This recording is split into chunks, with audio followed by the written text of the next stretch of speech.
And we're recording, so the people that don't see the first bit can catch up later if they so desire. So, Lorraine. Okay, thank you for that, Martin, and thanks everybody. I've decided I was about to put my corporate background on earlier, and as I was hunting for the Renfrewshire background, I discovered this snowy, icy one, especially for the people who are maybe in the middle of Storm Barra at the moment. I'm lucky in the west of Scotland we don't seem to have been hit too badly, but hopefully we'll start thinking about Christmas. Okay, just a short introduction from me and a wee bit of scene setting for what we're going to do today.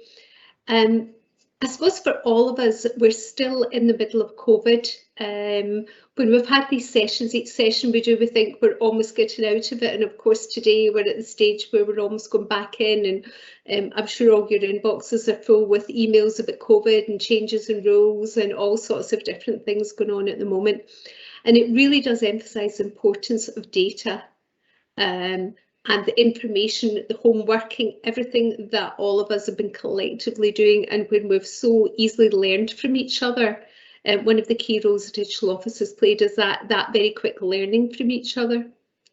Of course, there's other things on the horizon as well. A large part of our work, and we'll hear more about, is our work on digital care and the transition from analogue to digital, and as we move towards a national care service in whatever form that eventually takes, our work will be crucial in that. There's changes in the Digital Office as well, and we'll talk more about that as we go through. The Digital Office, we're just in the final stages of doing the transfer from the hosting from the improvement service to COSLA, and hopefully that will happen before the start of the next financial year. Paper went up to my colleagues in Solace in June, where we agreed a slightly increased scope for the Digital Office, slight changes to funding, which I know many of you will know about. So that's very positive in terms of the scope. Martin's also been working with colleagues in Scottish Government and others, and as usual we hope that we'll also bring in significant amounts of funding from other bodies to help take forward the work we're doing in local government and in partnership. I have to be honest as well, and I'm sure Martin will flag this up as well, there's quite a number of challenges we've got in terms of recruitment and staffing. I think where we have vacancies, I don't think we'll be alone in that. I think in all our councils there are some challenges in staffing for a number of reasons, and a lot of people working still in COVID. So if you just bear with us a bit in that, we might not be able to ramp up quite as quickly as we originally hoped. And lastly, and a good intro into Councillor McGregor, is we've been looking at the governance of the Digital Office and what we're doing generally in the digital partnership. So we'll be simplifying it down slightly, and there'll be two forms of governance. So the first will be the overall partnership board, where all the partners in local government who are involved in digital will work together. That's now going to be chaired by Councillor McGregor, and that will be about bringing all of the local government family together to see how we can deliver on digital and move forward at pace, reflecting the Audit Scotland work.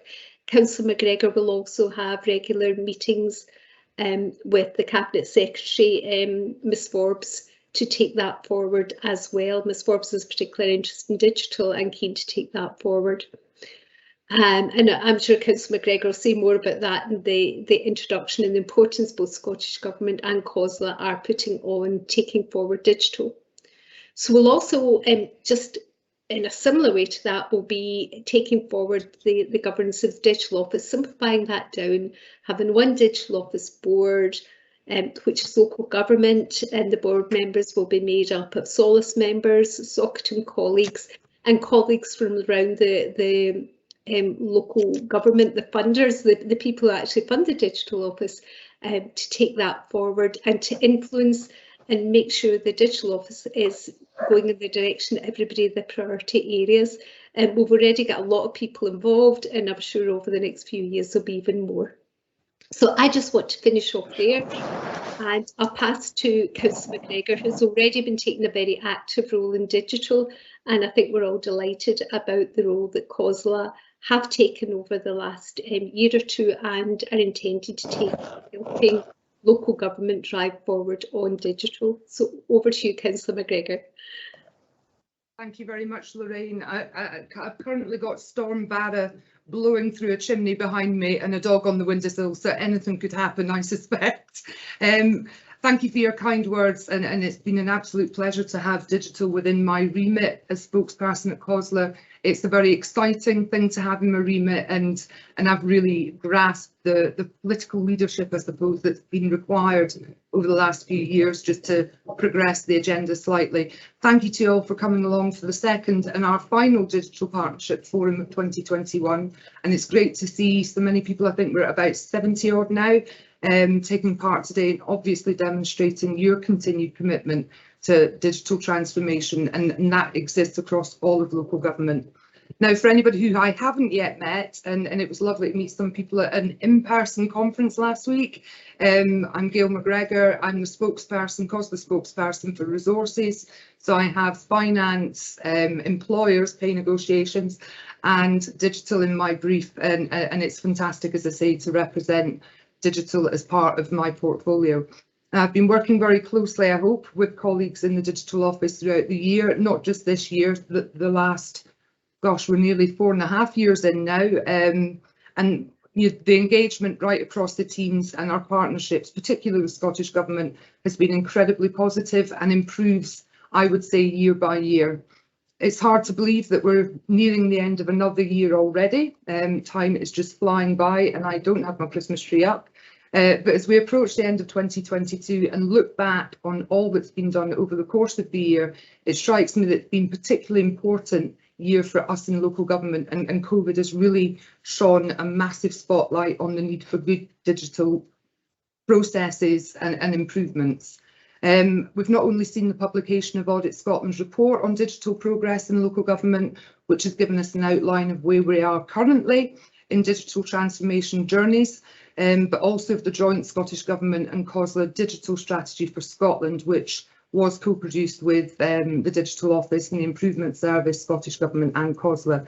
And I think that provides us with a really important framework for the future. Now, in the engagement surrounding the strategy, I was very clear to Scottish Government ministers that local government is in many ways leading the digital transformation of all of the public sector in Scotland. And we agreed throughout that national and local government needed to work more closely together and to bring about not only the transformative change at pace that's needed, but reusing platforms across the sector and efficiencies that they would bring. And I think we're all too good at wanting to reinvent the wheel when there's huge parts of the wheel are already incredibly efficient. So I think that was a really important message to get across to Scottish Government, that local government has some fantastic working practices and some brilliant platforms, which they're very welcome to share with us.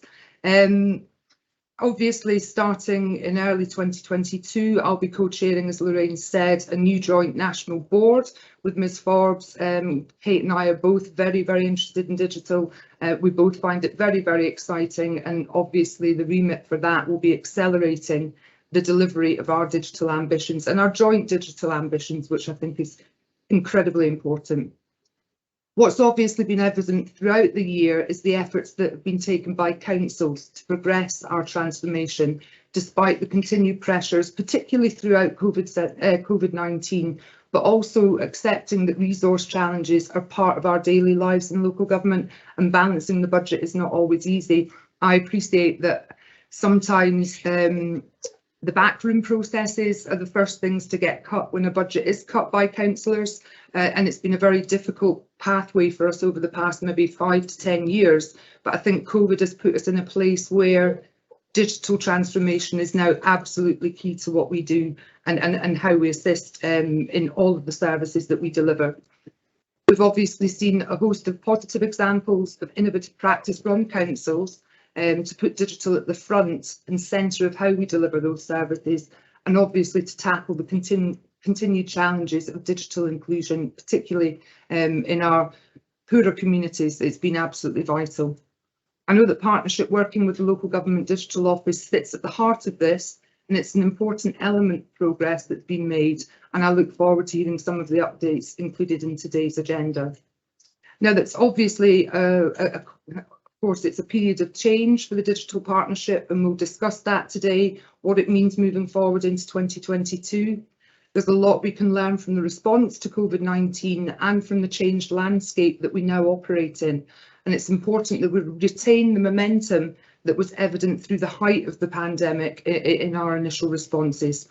It's been clear that the digital agenda needs to be at the centre of all of the work that we do. Now, obviously, I'm seeing that as part of many large-scale programmes emerging at a national level. They're increasingly having a digital element that wasn't maybe there before. And I would like to think that they're no longer an afterthought, but they're absolutely embedded within the initial service design through to the final delivery. And again, my agenda with Ms Forbes is to ensure that COSLA and the Digital Office and the Improvements Service and Solace and all our partners are involved in the co-production of new work rather than just being somebody who delivers it after the big announcement's been made. Finally, I think we're only a couple of days away from the Scottish Government's budget statement. That's Thursday yet, we're 2 days away. And it's obviously important to emphasise what we all know, that it's a very challenging time for local government, particularly from a resource perspective. We know this is going to be a challenging budget. I have no idea what my conversation with Ms Forbes is going to be like tomorrow evening ahead of the budget, but we have to continue to champion our digital innovation and the work that you do every single day. So I'll continue to engage with the Cabinet Secretary as part of our ongoing budget process, hopefully be able to negotiate a fair funding deal for local government, fingers crossed. And as I say, you know, hopefully thereafter be able to continue to invest in local government and ensure that our digital transformation is at the heart of everything that is happening within Scotland. So I'd like to thank you all for inviting me along today. It's an agenda that I'm incredibly passionate about, as I'm sure you can tell. I am not digital minded at all. I don't have any of the knowledge that you lot have, and I'm very reliant on your new and fresh ideas as we go forward, which is obviously fed into me through Martin and Douglas and Alan and co. And it's just been an absolutely fantastic year working with you all. So I will be quiet now, and thank you very much for having me.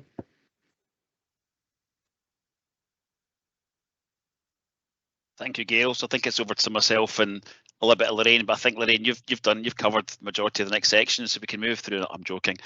Listen, thank you very much for joining us this afternoon to get an update of where the Digital Office is going. It has been a bit of a crazy year. I'm going to see if I can request control from Chris.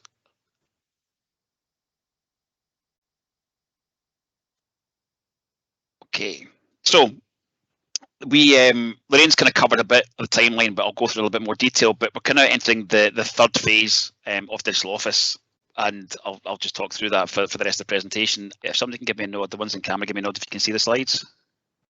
Yep, cool. Okay.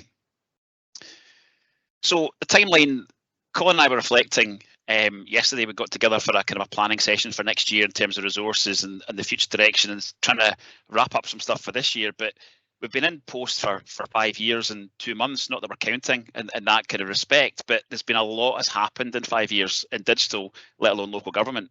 So Digital Office set up in 2016, as you can see from the timeline. February 2020, we had issued, October 2019, we'd been given a 2-year extension to the original 3-year programme, and we issued a new business case, which we started to implement. But obviously, February last year, COVID response hit. We had to rip up the playbook and start again. And during that time, the governance arrangements that Improvement Service had in place for hosting entities such as Digital Office had changed, so we needed to go out and find a new home. And amongst that, we were working with Improvement Service, COSLA and Scottish Government on the Digital Scotland strategy. We had the Audit Scotland going on in terms of the progress of digital and local government as well that was happening. So it was quite a busy time for Digital Office, let alone all our partners as well. But the result was, as Lorraine mentioned, in June, a final paper was taken to Solace with an increase in fees and a preferred option for Digital Office to be hosted by COSLA, which came out from there. And then we had to go back to COSLA to get that approved, which was finalised at the end of October. And I can confirm today that we will be moving to COSLA as a hosted partner by the end of March next year. So it's been very, very busy. It's been a bit crazy, but it gives an opportunity to kind of pause, reflect, and build, pieces and capability and capacity for the future on the learnings we've had, not just from COVID, but the last 5 years as the digital office. So, distinctive role of digital office was set in stone in Solus back in June. Ensure the infrastructure and capabilities are in place to help councils increase the pace of digital. We've got a capacity and capabilities and approach in these 6 principles you can see on the screen. But ideally, we are we're independent. We have no other services. We collaborate, we facilitate, we influence, we assure through the Digital Assurance Board. So we have got a kind of a set role to help through the partnership to bring things together, as well as be that digital voice on national strategies, which you'll hear today from COSLA about education, and also from Alistair Hodgson on digital health and care as well. So we've got a kind of a distinct voice and role within amongst all the other partners. You may have seen this slide last time, as Lorraine calls it the jam slide, for want of a better expression. But if you look at the councils to the right-hand side as a customer base, we've got leadership and sponsorship from the likes of Solus, from COSLA, from Soccetim, from your professional bodies like Solar and SPDS, and Scottish Government as a strategic partner. We are there to do how to do digital, and the current portfolio, as you can see, is leadership and skills, digital council, digital place, digital foundations, and more, as Lorraine kind of alluded to earlier on, and Councillor McGregor mentioned, is around about kind of digital inclusion. And we've got a caveat around about that. We have gone to Scottish Government to look for extra resource to support Connecting Scotland in the next phase of digital office. We can't do it with the capacity we've got just now, so we do need to rely on Scottish Government to help support us with resource to do that, because we know that's now kind of COVID has exacerbated that challenge for all councils. So how do we do and play this better, and how do we join things up a little bit more around about that as well? So that's where the digital office kind of sits in amongst that. And then we've got our digital platforms. So we've got councils using Microsoft 365. You've got the great range of services from improvement services such as My Account and Spatial Data Hub. You've got the CMIS platform. You've got stuff that we're currently developing around about digital telecare, Internet of Things that Colin's leading on. I think he's going to reflect on later on. And we've got things around digital telecare and alarm receiving centres, etc. as well. So it's quite a complex landscape, but the digital office has got that clear clarity of role to help support all the councils to help get that jump up in terms of digital transformation, and just keep exploiting the technologies we're already invested in, as well as looking to the future of what we can actually do going forward. So, we as the office would create a business case, a proof of concept, do that kind of thought leadership, and then we'll hand over to our partners to either procure something through Scotland Excel, potentially go something through CMIS, or build something through improvement service with their services as well, because we cannot do everything ourselves. We need to partner. We haven't got the resource, the time, or the budget to do everything ourselves. So we do actually do the digital partnership as much as possible to actually then support all the councils to deliver quicker. The governance change Lorraine has mentioned. I don't know if Lorraine, because it was meant to be a dual slide, but Lorraine only saw the slide now.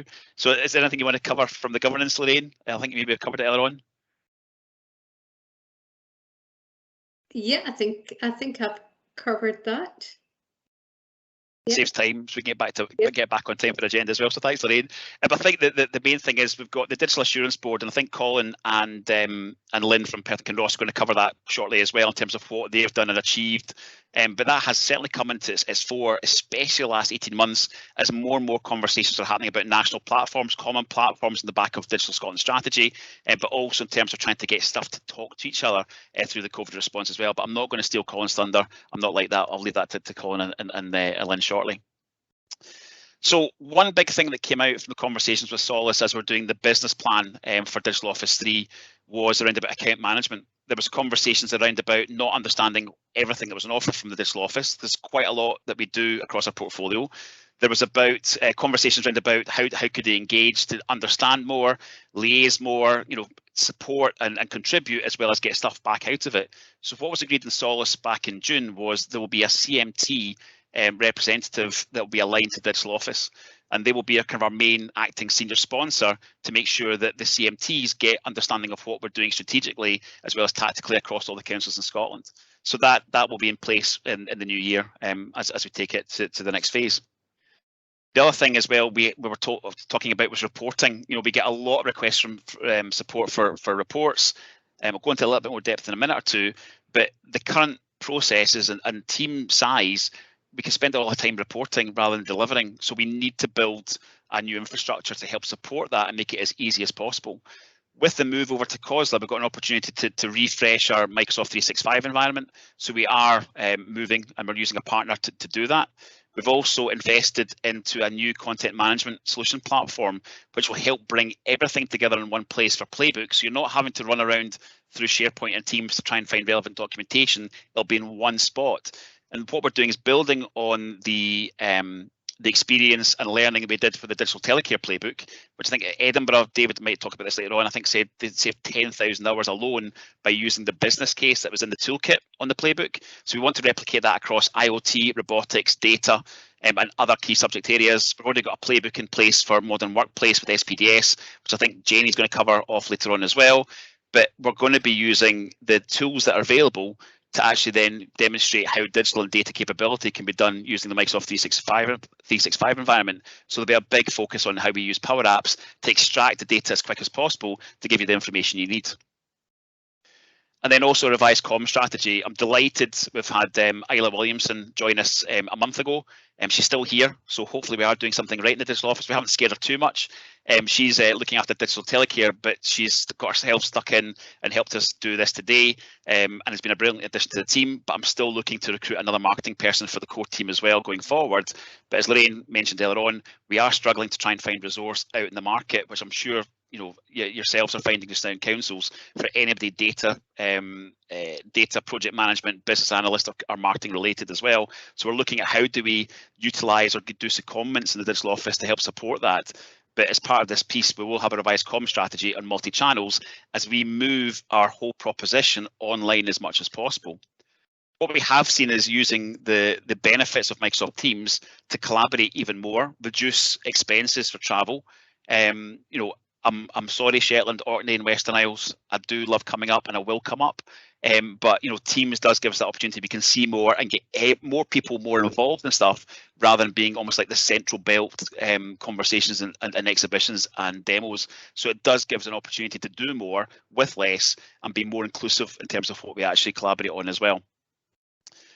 What we do need help from is, in terms of the revised comm strategy, is understanding key people and relevant contacts in the councils. We have so much information, we could overload you, so we want to make sure we make the information right for the right people at the right time in the right place in the right areas of the council, so everybody gets understanding of what we're doing across digital office, digital partnership. So we will need support, and we will probably come out to you in the new year looking for extra contacts as well as yourself to make sure we actually cover as many people as possible. So you're not like a lone voice in the council, we're supporting you through that. But like I said, the CMT liaison will also be supporting us at that through Solace as well. So hopefully through that we'll have a much more succinct and better comm strategy than necessarily we've possibly had in the past before. As I kind of alluded to, reporting's a big thing. At the moment, we've only got 10 staff in the digital office. We used to have 15, but through to natural attrition, people moving on to bigger and better jobs. 10 staff to try and do 32 reports, 32 different ways is too much. We spend more time doing that, as I said, than delivering. So we need to get smarter with it. So what we're proposing is doing interactive near real-time dashboards. We've done some stuff for Digital Telecare, which has got some great traction. So what we're looking at is utilising, as I said earlier on, the Microsoft Power App platform and 365 to produce interactive dashboards. You can see metrics and what's happening, who's getting involved in different events, who's attending team events, what the next latest and greatest information that's coming up. So you've got places you can go to at any time, and then people can go in to see to. So it means we're not having to do come out and come out with multiple comms on a multiple basis. Standardised yearly report for councils. So we've tested this out with Edinburgh, Moray. I've got one. I did one for Clacks. I've got one for Inverclyde, and there's somebody else I'm missing as well. So we've done some testing on this to test the format of it. But that's just insights into your digital maturity assessments, the maturity update, where you are, when the last maturity was done, updates on digital office of doing kind of involved in benefits strategically across different portfolios like health and care, education, working through the Digital Assurance Board with CMIS, Social Security and others in terms of what we're doing and supporting there, but also kind of individual specific council specific things that we're helping with and the benefits from both of those elements as well. but also what more councils could benefit from, things you may have not seen or may not know of that you could actually utilise and take back to the council to then exploit more to gain kind of more traction, and also just expand the offering that we actually offer to you at the current time. As I say, both will be broken down. The interactive real-time dashboards and the reports will be down to the current portfolio of leadership skills, play, cyber, digital education. But what we are doing is working with Scottish Government, working with COSLA and IS to realign our portfolio reporting to be more aligned to the principles and strategy principles and themes of the Digital Scotland strategy. So by doing that, that means that it's alignment for all reporting across the sector, but also helps and easier for councils to measure the progress against the Digital Scotland strategy rather than taking information from different sources and trying to interpret it different ways.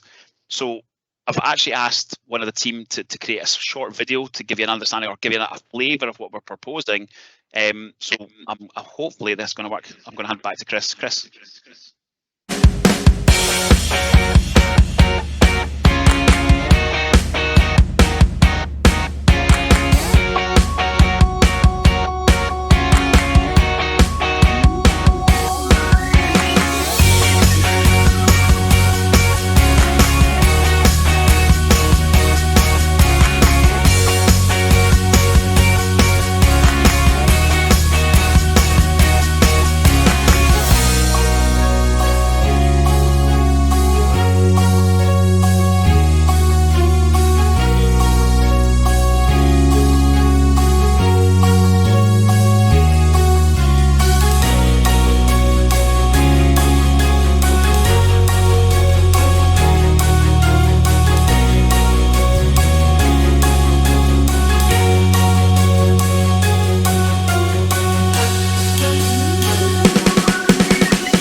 With the demo, we actually got the sound to work as well, so that's a first for us.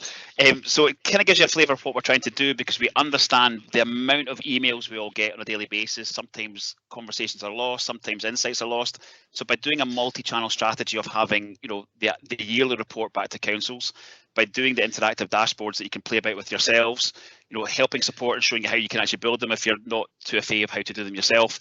It should help just give more information and more insights to how the Digital Office can help you, and how we can benefit the councils, as well as what we're doing nationally as well. So hopefully that gives a kind of a flavour of what we're doing, and I'm open to any questions that anybody has at this present moment in time, since I've managed to actually talk for only 10 minutes, which is a first. Lorraine. It's not a question, Martin, but it's just to back up what you're saying. It was actually Shetland got the first report. That's right. If you remember, it was my good colleague Maggie. And what the chief execs were saying is that they're not always as aware as they could be what the Digital Office is doing. And I think one of the issues is across a council, the Digital Office is touching different people right across, different colleagues, in terms of it's not always ICT. So it could be, some aspects of our work will be the Health and Social Care Partnership that are very closely tied in with the Digital Telecare Programme. In another case, it could be our member services and committee services that were involved in some work on rolling out teams for committee meetings and council meetings during COVID, or at the start of COVID. So there can be lots of people across our councils involved. So sometimes in a council, collating that information is quite difficult. So what Solace had tasked us with, and some of our colleagues had said, we want a bit of an overview, we're not getting a feel. So Martin did the first one, which we tested out with Shetland. I think, as you say, I think Edinburgh next, and I think you've done some more. So for us, we need your help in making sure those are pitched at the right level. So it's your senior teams, CMTs and chief executives who need a quick overview in the same way we'd present management information to our own teams, so they get a sense of what's happening and what the opportunities are. One of the challenges some of the work the Digital Office do is, maybe, if I give the example of CMIS, Digital Office work really closely in partnership with CMIS. Speaking to Danny had made a big difference, but that affects 32 councils rather than each one individually. So you would just hopefully see something really good from CMIS as they take forward their development. So that partnership work sometimes means it's quite difficult to pull out the different contribution of the Digital Office. So what I'm asking for today, I guess, is your help as we test these out, to get your view on them and to make sure they're pitched at the right level for how your senior teams work and the information level they want. But the chief execs have asked for reports. Other challenge I think Martin highlighted was the size of the team. We have a small team, and my colleague chief executives had highlighted both the annual report that our colleagues do in Scotland Excel and our colleagues do in the Improvement Service, which are great reports for each council, but they've been developed over many years and they're much bigger organisations than Digital Office. So there's a bit of a balance there. And discussions Martin and I have is, it's a small team, it's more important that they're out delivering and working with you to make real things happen in the ground than back in the office or back in their office at home. Doing reporting. So if you could just help us when you start seeing these reports, help us to get the balance right and help us understand what's right for your own organisations would be really useful. So thanks for that, Martin. Thanks, Lorraine, and Chris, you need to update your Windows Media Player. I just see. So James, you put a relevant question in terms of will councils that haven't moved to 365 be able to access Power App dashboards? I believe yes. Some of the functionality won't be available to you to actually slice and dice to your liking, but you'll be able to see the basic report stuff on it. And we will look at how else we can support you, as you move to 365 as well, because we've got a massive amount of collateral in that space at the moment. Tracy Finlay, yes, in answer to investigating Scottish M365 license model, we've been working with Scotland Excel, and forgive me, those councils that are on that I will probably miss out in this next bit. I think it was Mid Lothian, West Dunbartonshire, Guyland Butte and East Dun were on a meeting a wee while back around this, and we are talking to Scotland Excel about how do we move forward with that and do something similar to what NHS NSS did for NHS Scotland, but doing it for local authorities as well. It's been in conversation for a number of years. It's got interest, lack of interest, got interest, but Scotland Excel, one of our partners, are working with us on that just now to see what we could do in terms of a collaborative procurement. RPA framework, it's Aaron, it's just resourcing in terms of RPA framework. It's ready to go. I've lost a project manager and we're trying to backfill. So going back to Lorraine's piece about in terms of the team size and being able to deliver, it has been a bit of a challenge. Hopefully we can get that rectified in spring, but we will be picking that back up as soon as possible. We've got a business case went to Scotland Excel, procurement team, or the procurement board, I think it was August, which was okay, but we need to get resource to then take that forward. Unless, Aaron, you want to come in and be seconded to Digital Office and help push that forward, I'm more than happy to discuss that offline later as well. No thumbs up or yes, Aaron, thanks for your commitment there. That's good. Is there any other questions at the moment, or I'll hand over to the Digital Telecare guys? Okay, without further ado, oh, sorry, Diane. Hello there. Hi. Hey, stranger. Martin. Hi. I just wanted to share that I'm working with SCVO just now on a place-based digital inclusion pilot approach, using co-design and with third sector, public sector. So it's just to say that I'd be happy to share what we're doing as well, if that would assist you at all as well. Fabulous. Thank you, Diane, as always. And I'll see you for our usual teen biscuits up at East Kilbride for our lock walks. No comment there. Just a random bump in during lockdown walks on a Saturday.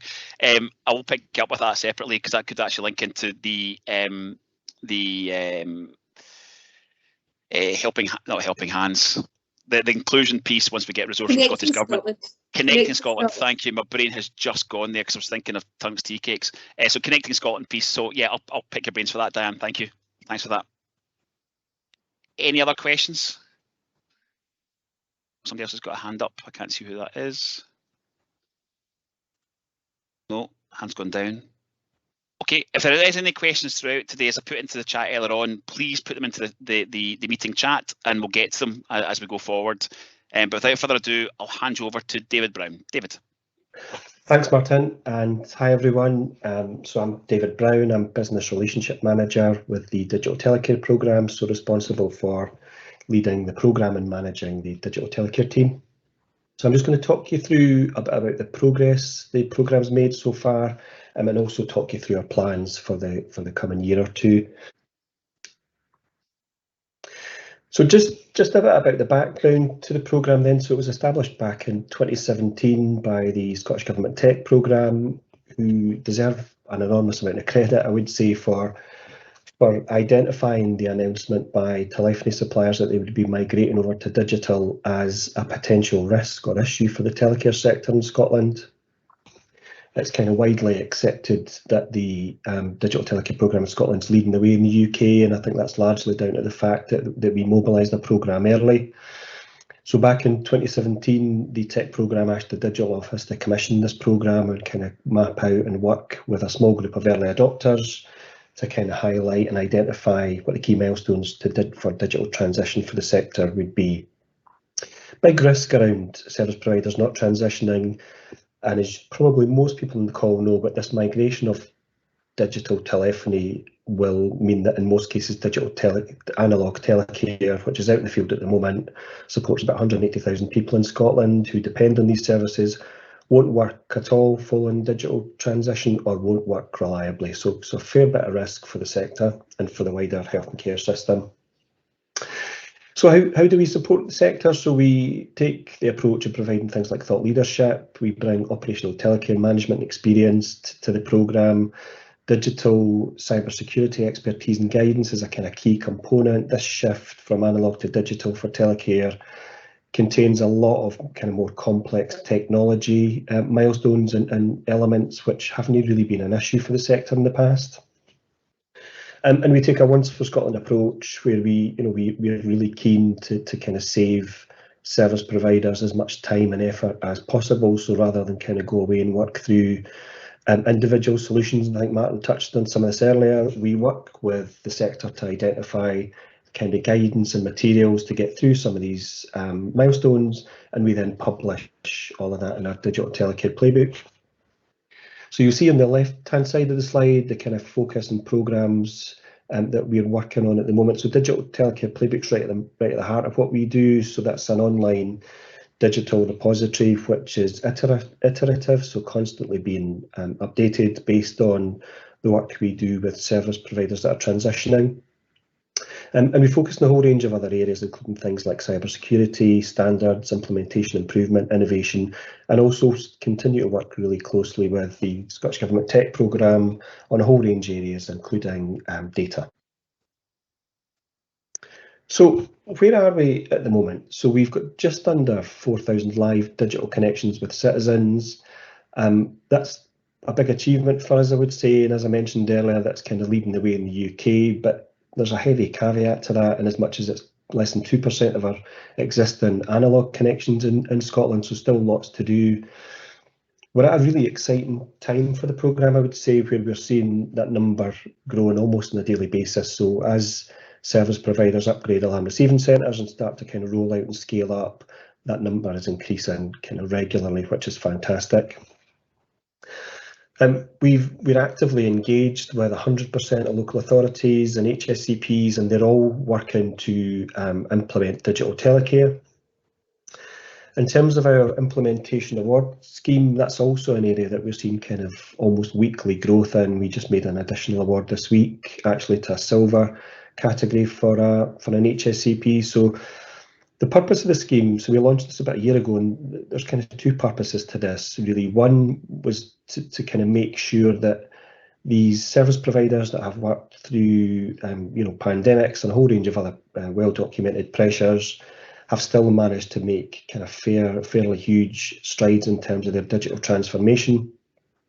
And we were really keen to celebrate that, actually, just in terms of the kind of work that they've put in to their programmes. And also to kind of celebrate that nationally, but actually to give them a bit of kind of focus and a bit of kind of celebration internally as well, just to make sure that senior stakeholders in the organisation were kind of aware of the work that was going on with their services. And the other focus of the award scheme is to make sure that we're kind of tracking progress nationally, so we can kind of see things change. And Martin touched on our dashboard earlier, so some of this sits in our digital telecare dashboard, so we've got a kind of live picture of where people are in their journey. Up till now, we've allocated out nearly £2 million in funding to the sector, so that's Scottish Government Tech Programme funding, and that number will go up shortly. It'll increase shortly as we've just closed and evaluated 3 additional funding opportunities for councils and HSCPs and housing service providers to bid for. So before Christmas, we'll be kind of getting notification out to successful applicants and allocating out some funding. I mentioned our digital telecare playbook, and that's been really valuable. Martin touched on this earlier in terms of the kind of impact that's had for service providers. Now, I've mentioned already, we were really keen to make sure that whatever we do as a programme saves service providers time and effort. We know how pressured health and social care is. Martin mentioned the kind of saving in time, and there's a quote on the screen there, and just to give you a kind of practical example of that. So when I managed the service in Edinburgh were one of the early adopters for digital telecare, and to get our DPA signed off by Chief Officer at that time took me literally 12 months, and that was 12 months of being kind of pretty focused on it and trying to drive it forward. And a few months ago, I had a conversation with a telecare manager who had just had their DPIA signed off, and she had downloaded the guidance that sits in her playbook, taken it along to her initial meeting with an information governance team and asked the question, what else do they need to do here? And the answer was nothing. What we've got here is good to go. We can sign it off today. So, you know, that's, as Martin says, there's a real kind of focus from our perspective just to save people time and effort. This is a really kind of complex change. So what the playbook does is give people kind of guidance, downloadable templates, and all of the kind of capability and intelligence that we've built up over the few years the programme's been running. So looking forward, we're building a plan to kind of sprint to 2023 by September 2023. So on that date, a nationwide stop sell is implemented in Scotland, and that means that no additional analogue telephony will be issued. So a pretty scary date, I would say, operationally for service providers to manage. We're already hearing increased cases on a kind of daily basis at the moment of analogue telecare service providers that have been migrated to digital, sometimes without their knowledge. You know, the migration could be wrapped up in a kind of wider service offering, so something like a better TV package or a faster broadband package, and actually in the small print that'll include a move over to a digital line. In lots of these cases, people's telecare hasn't worked or hasn't worked reliably, and that's obviously, you know, a significant risk for the sector to manage. So September 2023 we see is a really kind of big date for the programme. Large number of service users already been migrated to digital, as I say, and there's a much greater level of citizen awareness around the transition, and I'd say that's one of the kind of successes of the programme as well, to make sure that there's a kind of increased awareness around the risks and the kind of need for awareness and change. And as I say, a significant level of risk to telecare users and to telecare service providers who don't have a digital solution planned and in flight at that time. So we'll continue to kind of work with the sector to make sure that we get them to that point in time for 2023. So our vision is that by 2023, all partnerships in Scotland will be actively on their journey, well on their way to digital. In terms of our accreditation scheme, we'll have 13 TSPs at bronze, 10 at silver, 6 at gold 1 and 4 at gold level 2, and we'll have 80,000 live digital connections, which are about half the number of connections in Scotland. All telecare service providers should have operational procedures in place, and a lot of that sits in the playbook at the moment, but we'll continue to build on that and iterate that as we learn more around the transition, and should have a workforce development plan in place. We're really keen that we kind of co-design some of this capability and some of these processes and procedures with the workforce. We're really keen to take them with us on the journey. And also we really hope to have a secure solution for fixed broadband identified and tested, and kind of guidance packaged up for that and available to service providers. What we see kind of longer term for the sector is to provide a whole range of connectivity options for service providers to kind of pick and choose from, depending on kind of where they are in terms of location and other factors. So how do we do that? So we provide focused support. So one of the things I'd say the programme's really good at actually is around providing the right kind of support to service providers. So in some cases that can be kind of strategic support around conversations with senior stakeholders and support with things like writing business plans and all of those things. And actually in some cases much more practical support around engaging with the workforce, helping with kind of project management, resources and all of those things. So really keen that we kind of target the support and give people the help they need. We'll continue to provide funding to the sector, and I touched on this earlier. We're just about to close an additional call, and we would hope and anticipate there would be further funding available as the programme progresses. We'll continue to share and work through best practice and challenges with the sector, and that's something that we're really keen to do from a kind of co-design perspective, to make sure that whatever goes into our playbook is coherent and relevant for the sector. And from that we build technical, operational and organisational guidance to help people transition. We'll continue to engage with suppliers, and it's probably fair to say that supplier readiness has been a bit of a challenge for the sector so far, and we're keen to take the existing suppliers that have been around for a couple of decades now in the UK with us on the journey. But actually one of the exciting things about the programme is that we're seeing an additional number of new suppliers enter the market with a different offer, a much more kind of modern and flexible offer around the technology that they provide, which can improve the service we provide to users. And last but not least, we have a digital telecare security assessment scheme, which was launched by our Chief Information Security Officer, Andy Grayland, and I know Andy's going to talk you through that later today. I'm going to hand you over now, folks, to Thomas Ozers. Thank you, David. So I'm Thomas Ozers, one of the senior project managers on the Digital Telecare programme.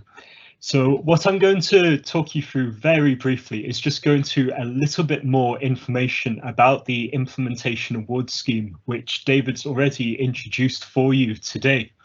It was refreshed this year. Originally, we had those first three key reasons. So from our early adopters, we'd really learned just how tricky the transition to digital was. And so initially we'd set it up to really try and recognise that and to provide a framework through which we could celebrate their achievements and help them gain that internal recognition of the progress they were making.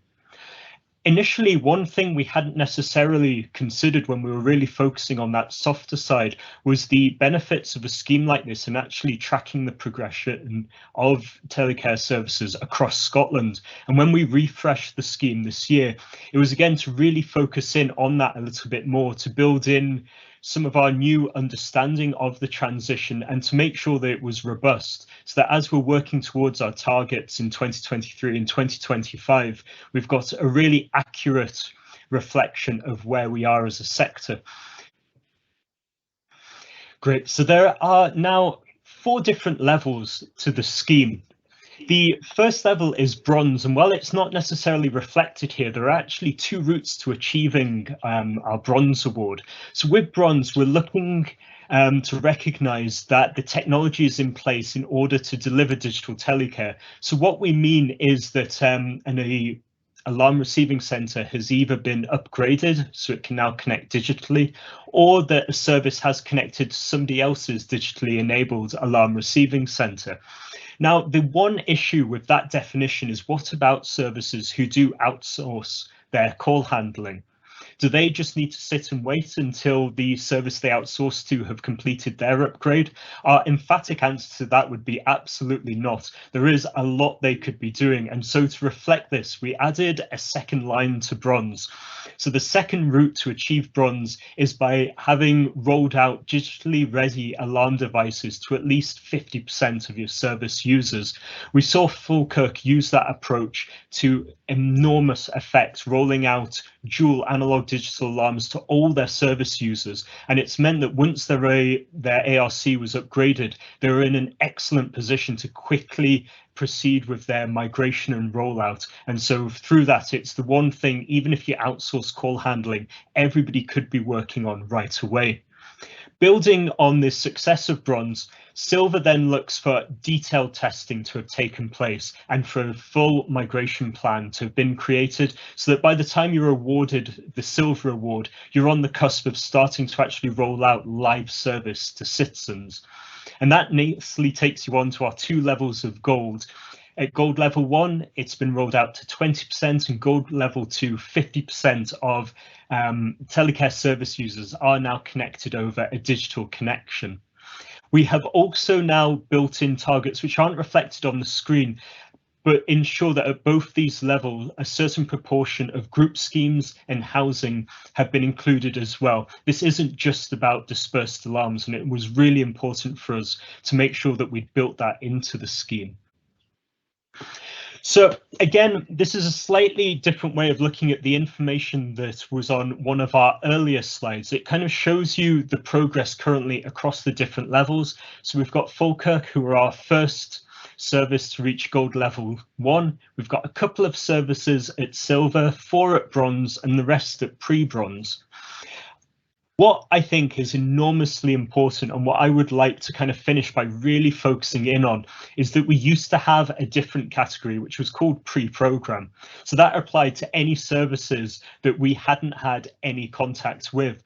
And I think the fact that we have that 100% spread, we're now working with all HSCPs to look at their transition to digital telecare, is an enormous transition, enormous achievement for the program. And it's really important for the transition. You have to start somewhere. And as we'll hear later on when my colleague Andy talks about the implementation award scheme as well, we've come along a huge way in the last few years, and we are now on the cusp of really starting to speed up the transition, and we are going to see a significantly higher rate of new awards coming through in the coming months. So thank you very much. I will pass on to my colleague Colin. Thank you. Good afternoon, folks. Thank you for that, Thomas. Apologies, I've put my camera off because I currently have Storm Barra trying to come in. So the bandwidth basis, I'm going to try and do this without video for the moment. So as David alluded to, we've had quite a lot of issues with problems in this migration due to actions or inactions from telecom companies. A number of early issues reported to us throughout 2020, and then in terms of milestones, we also had this start of the Stop Cell programme coming into effect as of summer. The first was Kirkstofton in Edinburgh. Now, David mentioned the deadline of September 2023 for Stop Cells, but that is for everywhere to have been into a national stop cell. They will come into effect in a programmed, phased approach from June of 2021 onwards. We are aware of the programme a year in advance at any one point. And really, from autumn 2021, we've noticed a significant change in both the types of migration issues that are being raised and the numbers.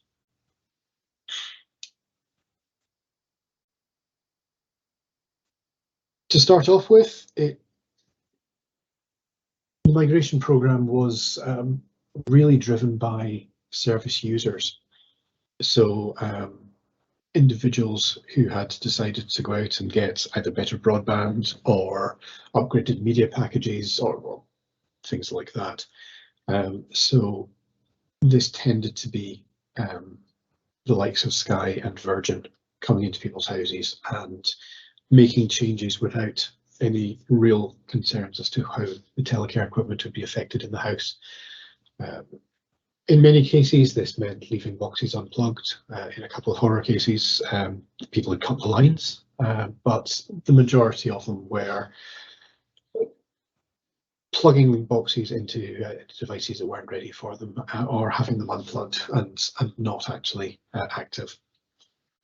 In many cases, we did actually have engineers in a very responsible manner coming in, stating to the service user, you've got a Telcare box, I think you should go back and talk to someone about this, and not actually progressing or doing very much reversible work. What this basically meant is we had a vast amount of individual cases, but no great patterns or trends. So a little bit of information provided to everyone, and in most cases this was limited to the large urban conurbations, so pockets of activity around the countryside.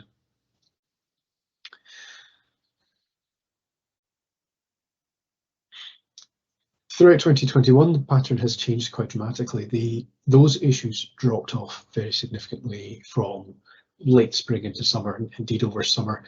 We had very few issues reported to us. Those that we did have over June, July, even August, generally were actually house moves, people moving into retirement homes and the likes, and therefore not really migration challenges in that sense, more of a strained business as usual for some of them. But obviously the issue here being that any new house built or new retirement premises built were having digital lines put into them. So people are moving into new houses and suddenly had digital lines, and this is why they're being reported to us. The stop sale commencement itself will be significant moving forwards, but on an exchange by exchange basis has proven to be largely inconsequential. Reasoning being that when an exchange goes into a stop sale, the people in that exchange area aren't directly affected. It means that any change they make in future, any line they buy, any upgrades they want to make will have to be digital. But if they haven't made the change, they don't see a difference yet. So it's not at this early stage, it's not as big an issue to the planning as other things will be.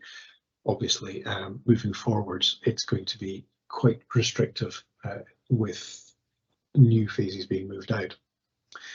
However, in October, we had our first major incident in Argyll and Bute, where several service users spread around Argyll and Bute reported that they had been migrated, or wrong in this case, they'd actually been approached by BT as their service provider and been persuaded to buy digital products, and therefore they had been deliberately migrated by BT. Argyll and Bute's service wasn't prepared for this because we're not at that stage yet to expect that. And in several cases, 4 I think, these were people that lived in the more remote areas of Argyll and Bute and therefore didn't have mobile coverage, and broadband is an issue for Telcare at the moment. So these people were at risk of losing their service. It did get a little bit more complicated than that. They did have some significant problems and were able to roll a couple of people back onto an analog line, but needed help and support with that. Within a matter of days, let alone weeks, we started getting then reports from other areas of forced migrations. And we've defined this as the telecom companies coming to their customers and telling them you will be being migrated to a digital line as of this date, X date. Now, that is what is happening in the general population. That is what will need to happen in the general population to make, for the telecom companies to make their 2025 deadlines. But it has been made clear by Ofcom and indeed by the telecom companies that any telecare user should be being protected from this and removed from those lists.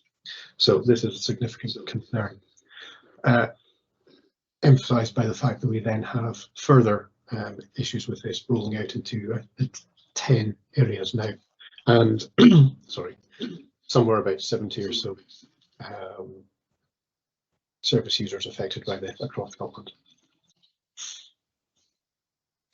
So in effect, we have 3 types of migrations. Purchased, which is someone has literally, a service user or their family have literally gone out and purchased an upgrade. This direct selling, which Argyll and Bute saw, and then what we're calling forced migration. Ofcom prefer managed migration, the telecom companies prefer bulk migration, but for now, forced or bulk migration, it's the same thing. They are meant to be providing a variety of information as you go, so you get a letter saying this will be happening, you then get another letter saying an actual date, and probably a couple of reminders. In a few cases, that's not happening either. We have had a number of telecare customers who've been told they're being migrated with 48 hours notice.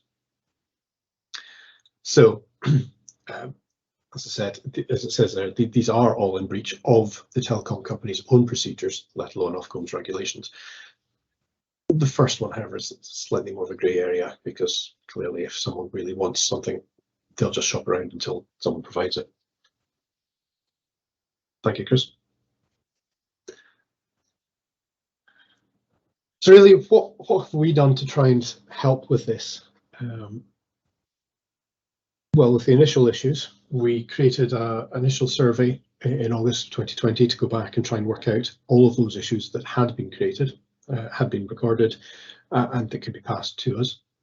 We took this information, we took it to Ofcom and raised all of this very serious issues there, and let them then speak to the telecom companies on our behalf. It was notable that after that, we did see that significant decrease in all of those early issues. As of February this year, we altered that into a monthly reporting tool. So we've now got a month-by-month record, essentially an almost live recording of issues that have been raised. We've also provided both tactical and technical support to affected healthcare service providers, and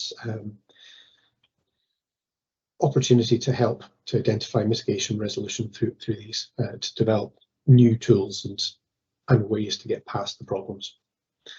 We've liaised with Openreach and with Ofcom to monitor the progress and activity of the switchover.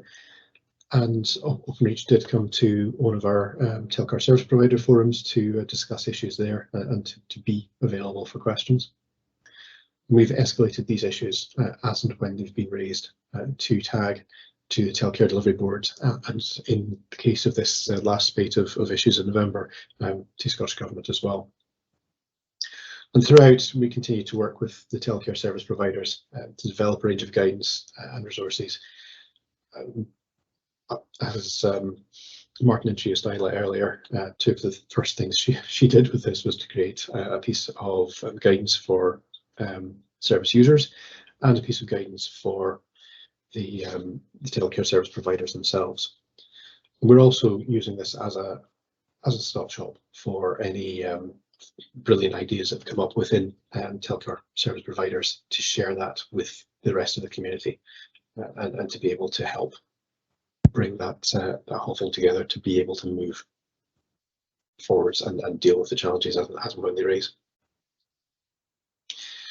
As I said, this is the one of the PCs, the piece we developed for the service users. So a fairly simple piece, relatively calming, just a little bit to discuss what is happening, or really what they need to do as they move forwards. And then the piece for the Telcare service providers, it's a flowchart. So if you have a service user coming to you saying they've been migrated or they're about to be migrated, here is a step-by-step basis of what to go through to try and deal with this and make sure that they are affected in as little manner as possible. Thank you.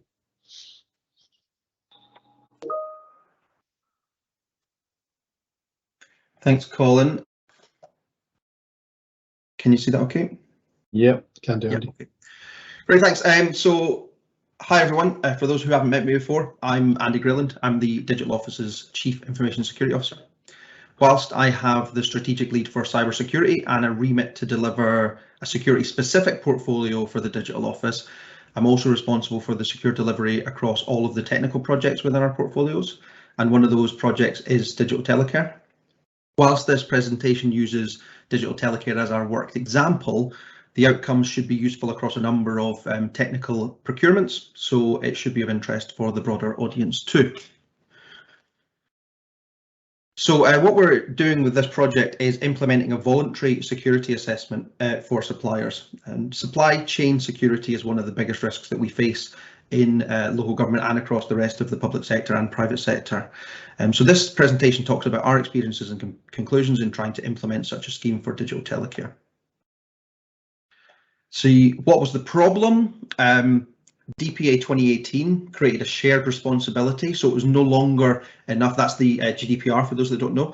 A shared responsibility between the procurer and the service provider, in the sense that you couldn't just outsource a service and the supplier would have to be equally as responsible for you as the service owner as to any loss of data or any impact on anyone who was using that service. And as we're talking about a life critical service where people talk about medical conditions, this is one of the sort of highest risk potential projects that you could have under GDPR. We will ultimately, with that all said, councils will still be held accountable for failures. So even if you outsource your entire Digital Telecare to a company like Beeld who manages that on your behalf, if your telecare service stops working, you should be under no illusion that it will be the council that people are going to hold to account, particularly the next elections or in the newspapers. Individual customers, so this would be the councils or the partnerships, have very little sway over supplier security. So if you go to your supplier and try to get them to change anything, you'll probably find it very difficult to get them to change. And the niche markets that we have in telecare and across the rest of the council, they don't really allow market forces to drive change. So what we're seeing across larger enterprises such as business automation like Microsoft Office 365 is that the very nature of the market drives people to become more secure because they realize that no one will take their products if they're not. With telecare, we weren't seeing that happening, and in fact, the opposite was true. They were driving the cheapest product to market without considering security at all. And in many cases, suppliers are not even aware of this standard that they need to achieve in terms of security. So just a brief overview of telecare for people who are not aware. There's some kind of alarm device that exists in a house or a sheltered housing complex. That will go through some kind of bearer, in this case, say private APN here, that's at the mobile cellular network 2/3/4G and eventually 5G. But that could equally be the broadband connection inside your house. That goes to the internet. And then from there, there's two services that alarm requires. One is the DMP, which is the device management platform, and it communicates with the alarm and makes sure that everything's okay. It sends something called a heartbeat and says, are you online? Are you online? So for the first time ever, we can actually see if there's a fault in the service without it being the case that someone isn't able to make a call.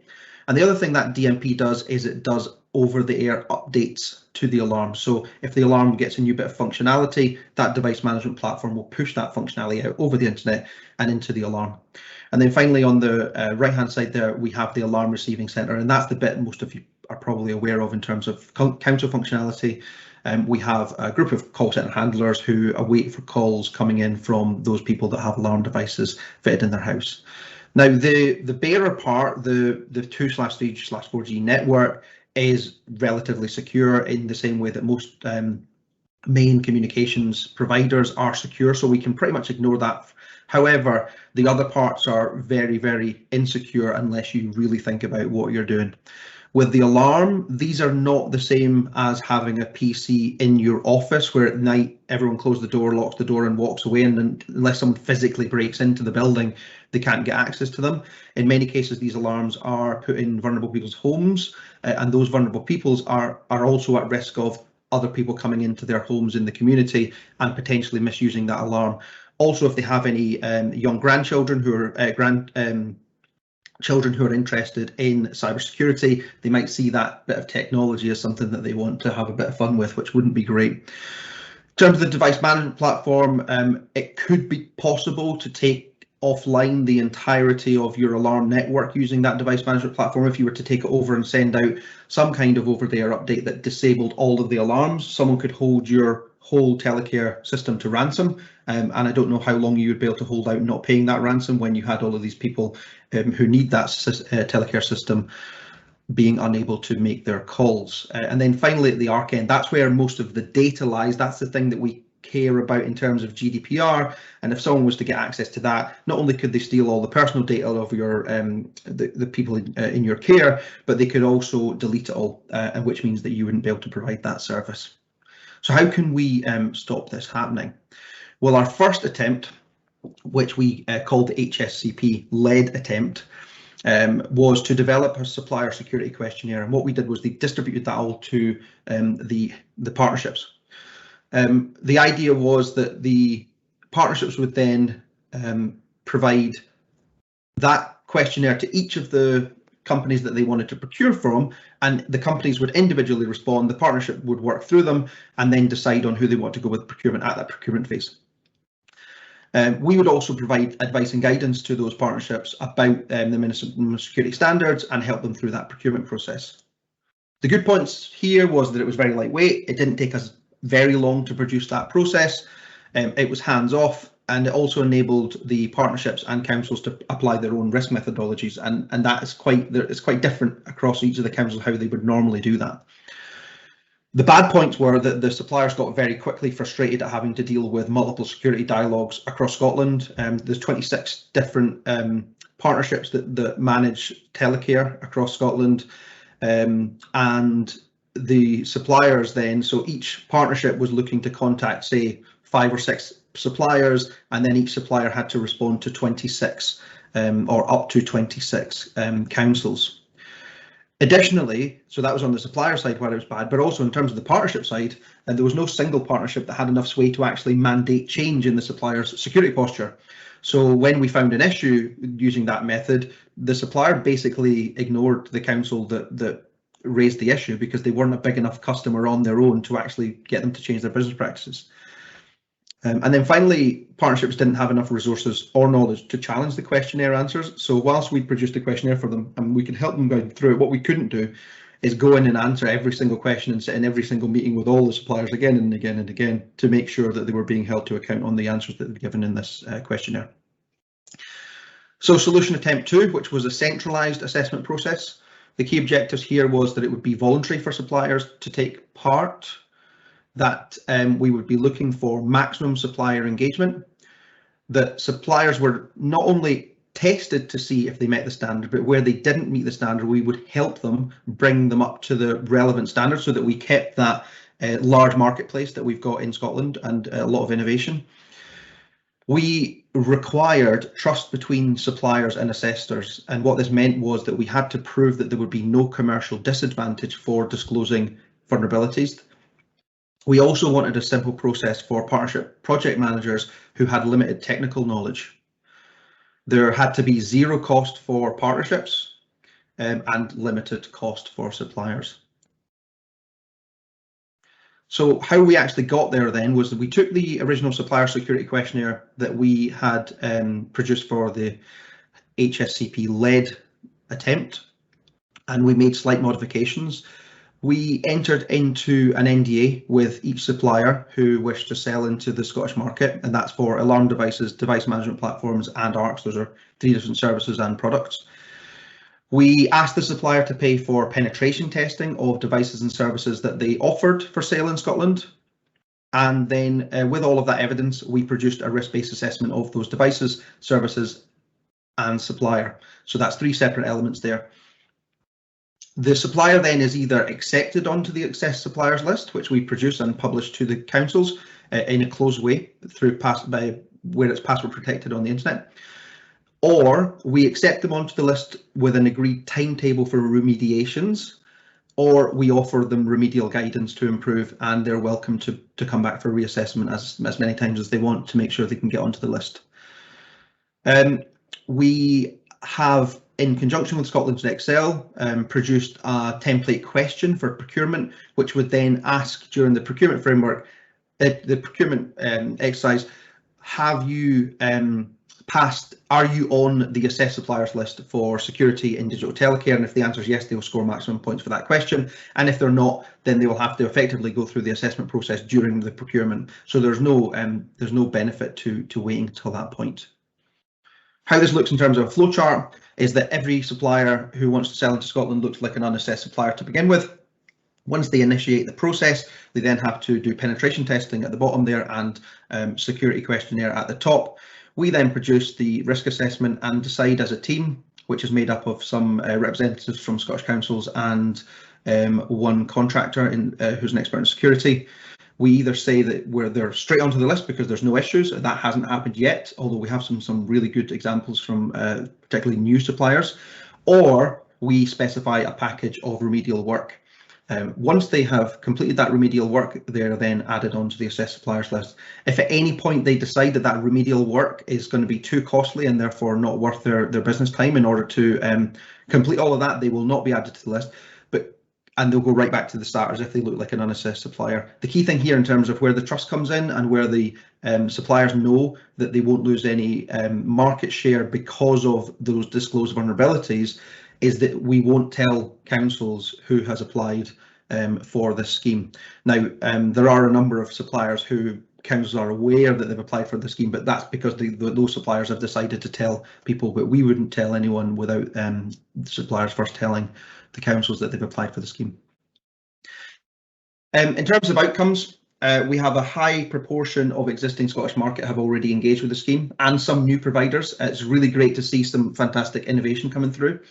The first supplier device and service went live on the list at the end of January 2021, and we currently have 8 suppliers and 16 devices listed on the list. In total, we have detected 118 vulnerabilities or issues so far.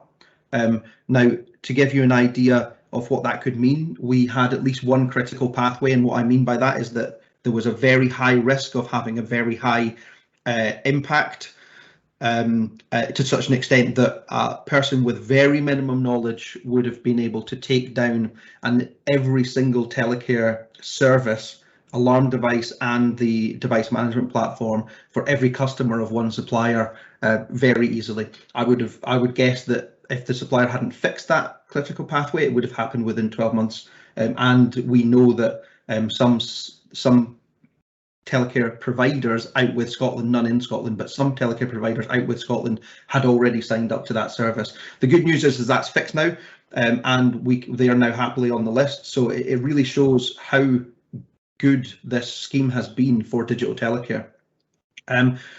The vast majority of the 118 vulnerabilities were remediated by suppliers immediately, and every other single one of them has an agreed timetable for rectification.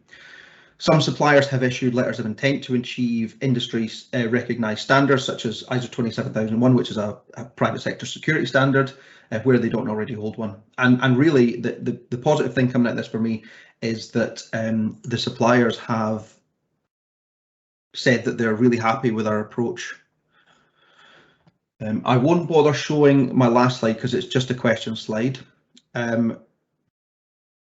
I'll just round up and say that, while yes, like at the start I said, this is about telecare. I talked about telecare all the way through this, but anyone who works in procurement for technology can see that this kind of process could work for the procurement of any kind of technology, where you're able to get, where it's a niche market, so you're not going to get the market forces driving the security of that technology, but where you're able to get all of the councils together and operate together under one voice. It then becomes the suppliers are basically like putty in your hand in terms of trying to get them to change things. So I will happily speak to anyone who's going through a procurement that they think all of the other councils would want to, in terms of trying to get improved security within that technology area. Thanks. Can I hand back over to Martin, please? So before we go into Colin and Lynn's section, I think there's two things there. I think, Andy's made a relevant point in terms of a cybersecurity scheme for assess suppliers. I think IoT in particular, as being an emerging technology, is something that we should maybe look at. There's certainly been notices made by GCHQ round about certain manufacturers from abroad for CCTV, which would cause some alarm or concerns for us across the public sector. So it may be something we want to pick up, Scotland Excel. But if you are interested, please get in contact with Andy for that. I think the Digital Telecare team just now and Andy have given a flavour of what we've done in Digital Telecare, but that's through collaboration and partnership. And hot off the press, it'll be announced tomorrow.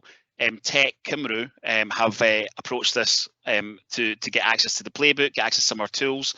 They've also come with some financial support as well. So we will be announcing an MOU tomorrow between Tech in Wales and Tech Scotland in terms of collaborating together to get Digital Telecare accelerated even quicker.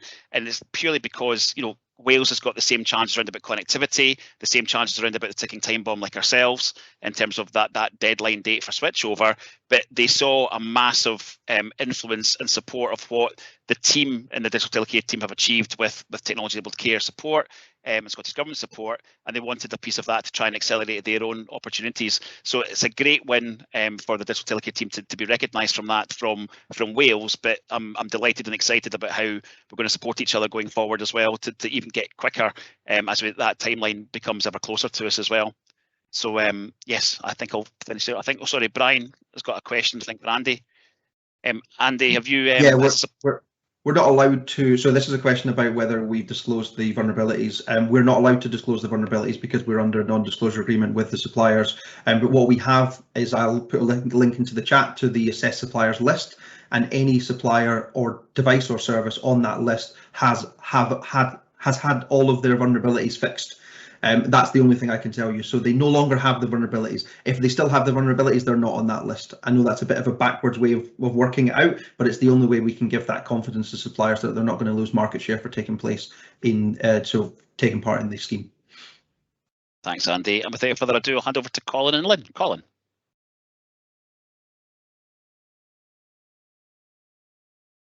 You're on mute, Colin. Someone how to do it. Afternoon, everybody. Martin mentioned the Digital Assurance Board in the introduction, and I'm conscious that there'll be people on the call who've engaged directly with the Digital Assurance Board and its subgroups and will be familiar with what it is and what it's achieving. There'll be people on the call who maybe have some awareness of it, but not necessarily aware of its role and the impact it's having. And then there'll be people that haven't heard of it at all. So, and I think that highlights, the issue that Lorraine touched on as well. That sometimes the role of the digital office is operating at a sector level, and therefore it's not always that visible to individual councils. There's obviously things we can do to make it more visible. But this is just to share with you kind of where we're at with the Digital Assurance Board and the impact it's having. It's been operating for 18 months now, and I think we're at a point now where we can clearly begin to evidence the impact. So in summary, if it was to try and summarise the kind of role it has, it operates largely at a national level. And one of the reasons for setting up was we've seen increasingly a number of national programmes being initiated that would impact on local government. Sometimes they'll be originating from within local government, like CMIS. Sometimes it might be originating from somewhere else, like Scottish Government, like the Digital Health and Care Platform, digital planning, and so forth. So in recognition of that, we wanted to create a forum where we could engage with stakeholders from across the sector to represent a coherent voice for local government from a technical assurance perspective. So rather than just being members of the digital office engaged with Scottish Government on these different programmes and arguing the case for whatever it might be, multi-factor authentication or whatever, we'd have the collective voice of local government. So at national level, the Digital Assurance Board has been undertaking two types of activity. First of all, the technical assurance role, and I'll give you some examples of that in a minute. But that's when we engage with programs, and we'll sign off on the designs of those programs or not, as the case may be. And in fact, I don't think we've had an example where we've just signed off on a design. We've always had to have the program go back and rethink their designs. The second thing we're doing is like planning a bit ahead. Is starting to put together an overall architecture to assure, you know, that she's kind of setting out principles, standards, and these sorts of things, so that the programs don't get caught by surprises where they're midway through and we say, no, you can't do that because of X, Y, Z. They know upfront what's expected of them. So there's that architecture piece. And then the third thing we do is we want to package up advice and guidance for councils. So our main focus is the assurance of local government-wide programmes, but we also want to provide advice and guidance to councils, and we've incorporated some existing groups to enable that. So just to give you a summary of some of the working groups that we've established. So, I mean, this is quite a useful picture because it does summarise the extent. It does summarise the extent of the work we have underway under the Digital Assurance Board. So whilst we've got one board, we actually have a number of subgroups, and each of those subgroups has different people involved. We've got councils involved, partners such as Improvement Service, COSLA, CMIS, Scotland Excel, Scottish Government, and from a council perspective, it will be users. Sometimes it will be enterprise architects, technical architects, security officers, data protection officers, IT managers, digital managers, etc. And what we try to do is bring all of those different voices together into these groups as much as we can. So just to talk you through the groups that we currently have underway and the ones that are currently being set up. As I say, core to the DAB has been a subgroup leading on enterprise architecture, and that's been a useful group, I think, and I'm sure I've seen some of the enterprise architects are on the session today, and I'm sure they will say that that's been quite a good peer group for them, that's never existed before. But through that group, as I say, we've started to establish some local government-wide principles, some local government-wide standards, etc. Still in draft, but hopefully over, you know, as we move into 2022, we'll start to see these materialise and we'll start to promote them and start to embed them. Andy's been leading some work on protective marking, around the kind of standards for protective marking. And we're about to set up a group on common platforms in response to the Audit Scotland report on the digital strategy. That one we're leading in collaboration with Scotland Excel, and it will start to bring the kind of the use of Stamp forward and start to drive that forward. And again, Andy's leading a group on collaboration and information sharing, largely through Microsoft 365 Federation, etc. So that's the kind of architecture type work. From an assurance perspective, I guess our initial focus was on the next generation of CMIS projects, and as Lorraine mentioned, Danny Gallagher from CMIS approached me and said, could you help? You know, getting lots of different voices about what security controls need to be put in place for next generation, and could we use the Digital Assurance Board to kind of convene people to come up with a mutual agreement in terms of what security standards need to be in place for the next generation CMIS platform, and so that's something that we've done, and that yields benefits. Second thing we've done is we've been working very closely with Social Security. There's 2 new processes being put in place to support the launch of the Social Security service. One's about information gathering, where the agency has to or can, on behalf of the applicant, gather supporting evidence from public sector professionals like GPs or teachers or social workers. So we've had to put a solution in place for that. And the second part's about passporting benefits. It says, OK, you're entitled to adult disability benefits, therefore you're entitled to a blue badge or whatever it might be. We're in the process of working with the Scottish Government digital planning team at the moment to set up a digital assurance group to support the digital planning programme as well, which is a massive programme and is going to have quite far-reaching technical impacts. So we're convening a group with heads of planning, IT, security, data protection, etc.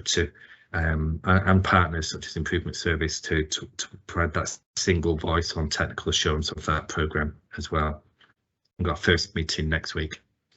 From an advice perspective, as I say, this has largely been bringing together groups that already existed, but into this overarching digital assurance board family. So the Telecare Advisory Group has been mentioned. It's driven forward the Digital Telecare Playbook to provide the advice and guidance for digitising telecare, the Data Advisory Group, and the IoT one as well. I'm just going to have, I've just got one last slide to give my perspective on some of the impacts that I've seen through the Digital Assurance Board. And then I've asked Lynn Harris from Perth Kinross Council and also a board member for the Digital Office and the Digital Assurance Board to say a few words as well in terms of the impact from a council perspective as well.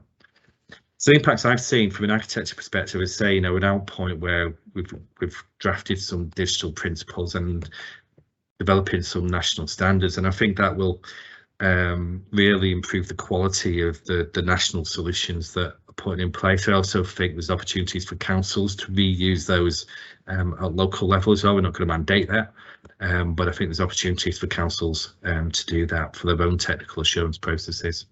From an assurance perspective, the feedback from the users, from the technical teams and from CMIS themselves, the work we've done with CMIS to assure the technical solution has both improved the security of the solution of the personal data,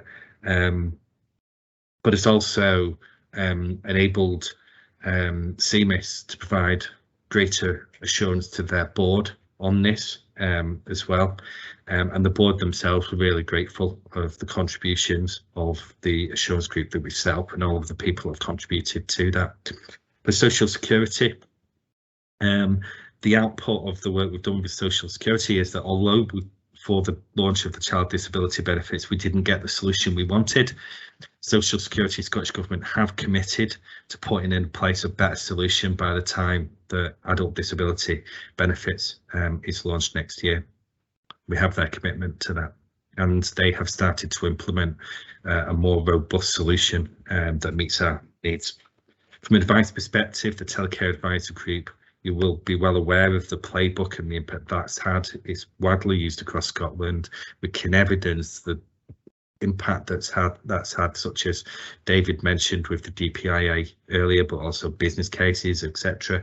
And it's really high value. It's really highly valued by the telecare providers. From a data advisory group perspective, we've really got a strong community of interest, community practice around data through that advisory group. It's really fostered sharing of analysis, particularly during COVID, and it again it will be launching a playbook inspired by the Telecare Playbook, but for data in the new year. From an IoT perspective, the focus has been on raising awareness of the benefits of IoT. So we've largely focused on a webinar series, and we've delivered 8 webinars so far. There's more planned in the new year. And our focus from that is, now we've built an audience, start to build that community practice, community of interest around that, and again start to build a playbook of advice and guidance for councils to help them with that journey to adoption of IoT as well. Well, that's my perspective. What I'd like to do is hand over to Lynn to give a council perspective. Thanks, Lynn.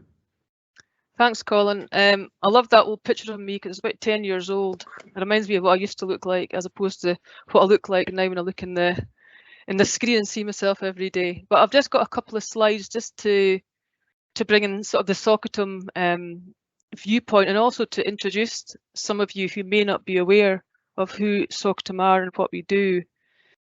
Before I start, I think it's just I want to reiterate just how valuable the Digital Assurance Board has been in supporting groups like CMIS to come up with a design that will, will be secure and tight, and we minimise any risks round about integration, data breach, data loss. These are things that are absolutely critical to us as we move forward and integrate with national platforms.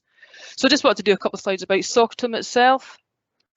So for those of you who may not be aware, this is who we are. SOCTM is the Society for Innovation, Technology and Modernisation. And Heather Robb, who may be on the call still, Heather's our chair, and she and I take part in national SOCTM events as well, with our English, Welsh and Northern Irish colleagues. So I think there's also a misunderstanding that we have all 32 local authorities within in SOCTM, and we don't. So this is a plea to those of you who know that your council may not be part of SOCTM if there's an opportunity to join us, because as I say, the role of the Digital Office and SOCTM in terms of that technical assurance is only going to grow, and it's really important that you're aware of the discussions that are taking place. So our membership includes around about 25 local authorities, and if you want to get in touch with Heather or I, we're happy to confirm whether or not your council is part of SOCTM. But we also have other public sector bodies too, such as NSS, NHS and Audit Scotland. So this is a wee list here of committee members. So Heather Robb is the chair, I'm the secretary, and we have a number of local authorities represented on the committee. As you can see there, we've got, it covers all different areas of Scotland. Then we also have Peter Toland, who's our Scottish Government rep. Now, Peter used to work at North Lanarkshire, so again, he brings that whole cross public sector vision along with his information and insight that he provides. And then we have NSS, NHS with Nicola Graham and Tom McHugh, and Colin himself, he's on from the Digital Office, obviously brings that whole piece together. And we have our old friend Kay Brown, one of our alumni, who keeps us right at times. Colin's already mentioned this, and Martin mentioned it earlier as well, the continued growth and development of national platforms. So just to, without overstating it, it's really important. All of these national platforms, we have to interact with them in terms of councils, and it's vital that we are fully involved and informed round about the technical design standards, interoperability, data sharing and consumption, as Colin's already mentioned. And it's important that everybody knows that unless proper planning is undertaken to manage the integration to these platforms, and that not only includes the IT and digital aspects, but also, the business change and the benefits realisation, all that stuff is really vital. If we don't do all that work, it could lead to significant disruption for councils, and also that's passed on to our citizens and customers and businesses. So it's vital that everything is done at the start to front load all that work. Colin's already mentioned this, the role and purpose of the DAB. I mean, and actually Andy mentioned it as well. Everything we do, it's the same but different. You know what I mean? It's all about personal data. It's all about how we federate, how we keep things as simple as possible, so that when we're introducing a new system to councils, they've not got to remember another username and password. So these are the things that we are looking to future-proof. So when the supplier comes along, we're saying this is what we're expecting from you. We're expecting modern, digital, and secure.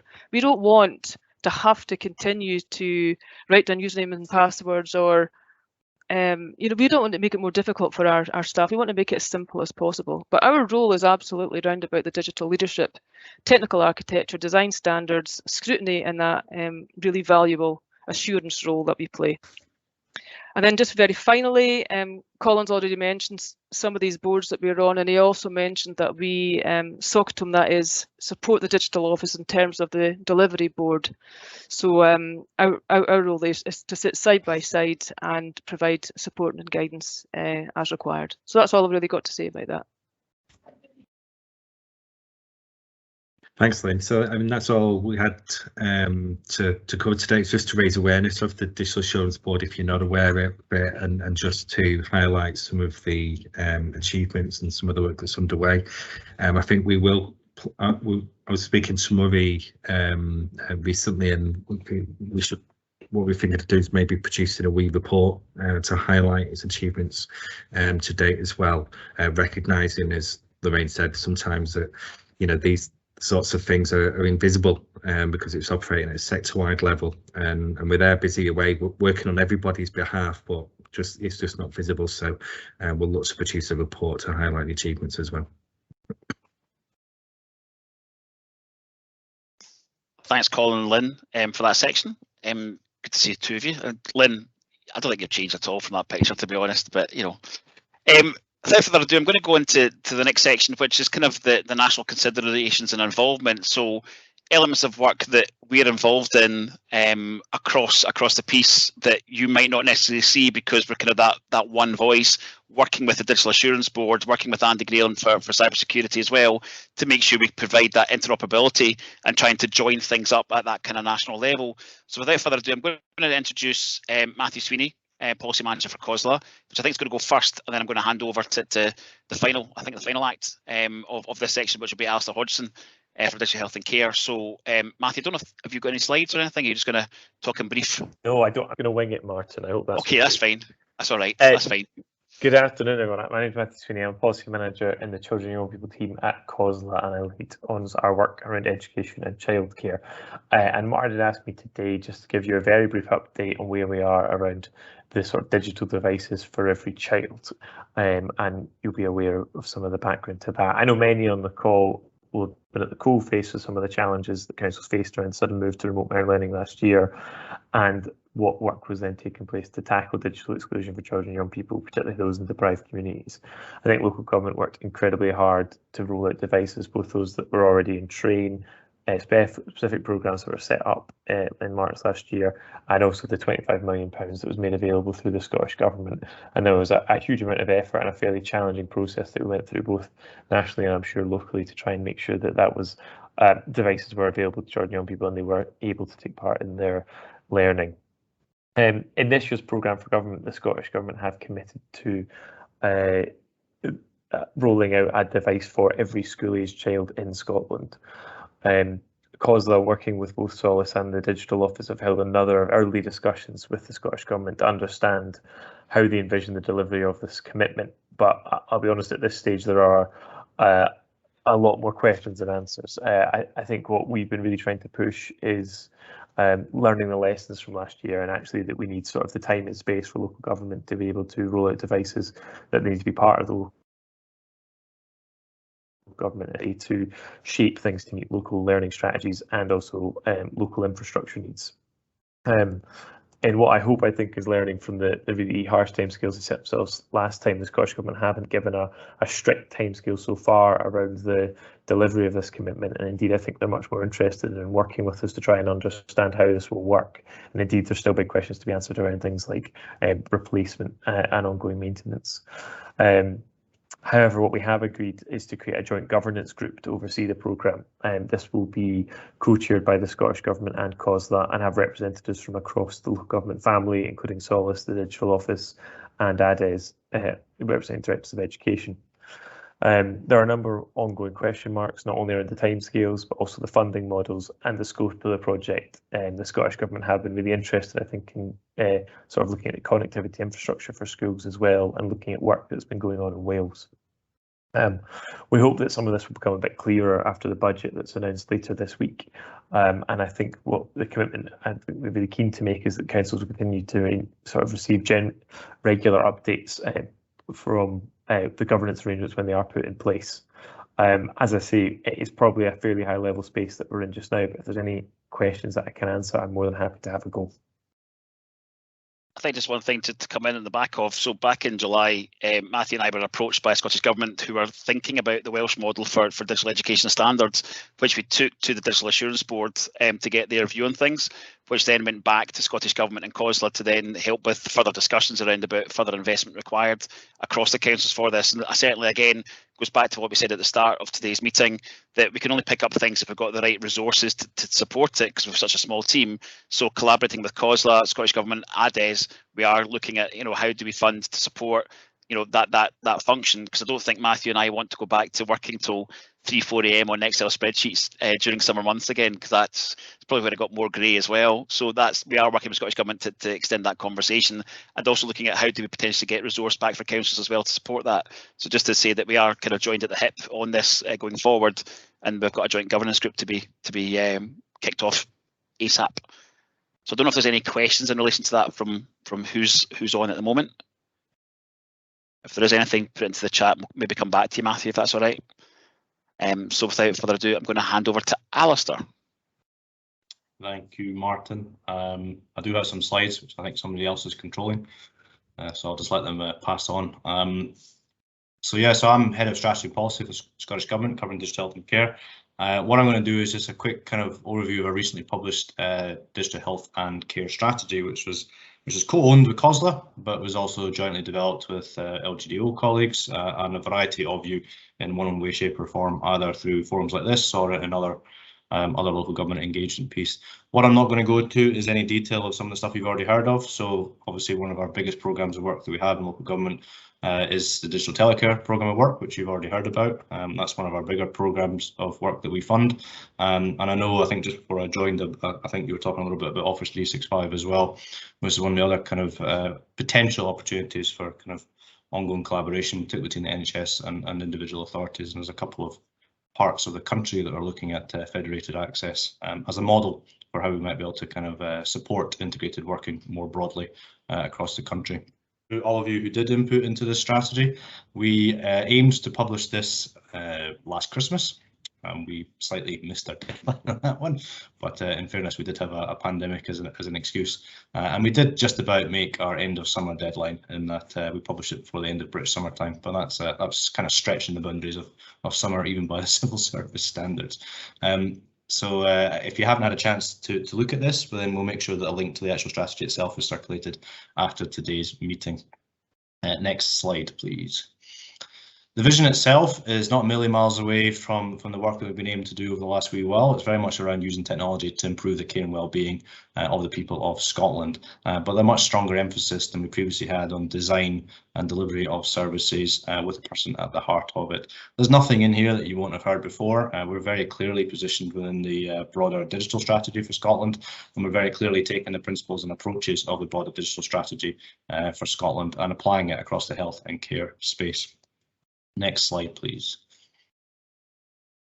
The strategy itself is structured around 3 specific aims. Again, none of these are particularly new in terms of intent, but they have been slightly tightened and refocused in the context of the new strategy. And it's really about citizen access and control over data.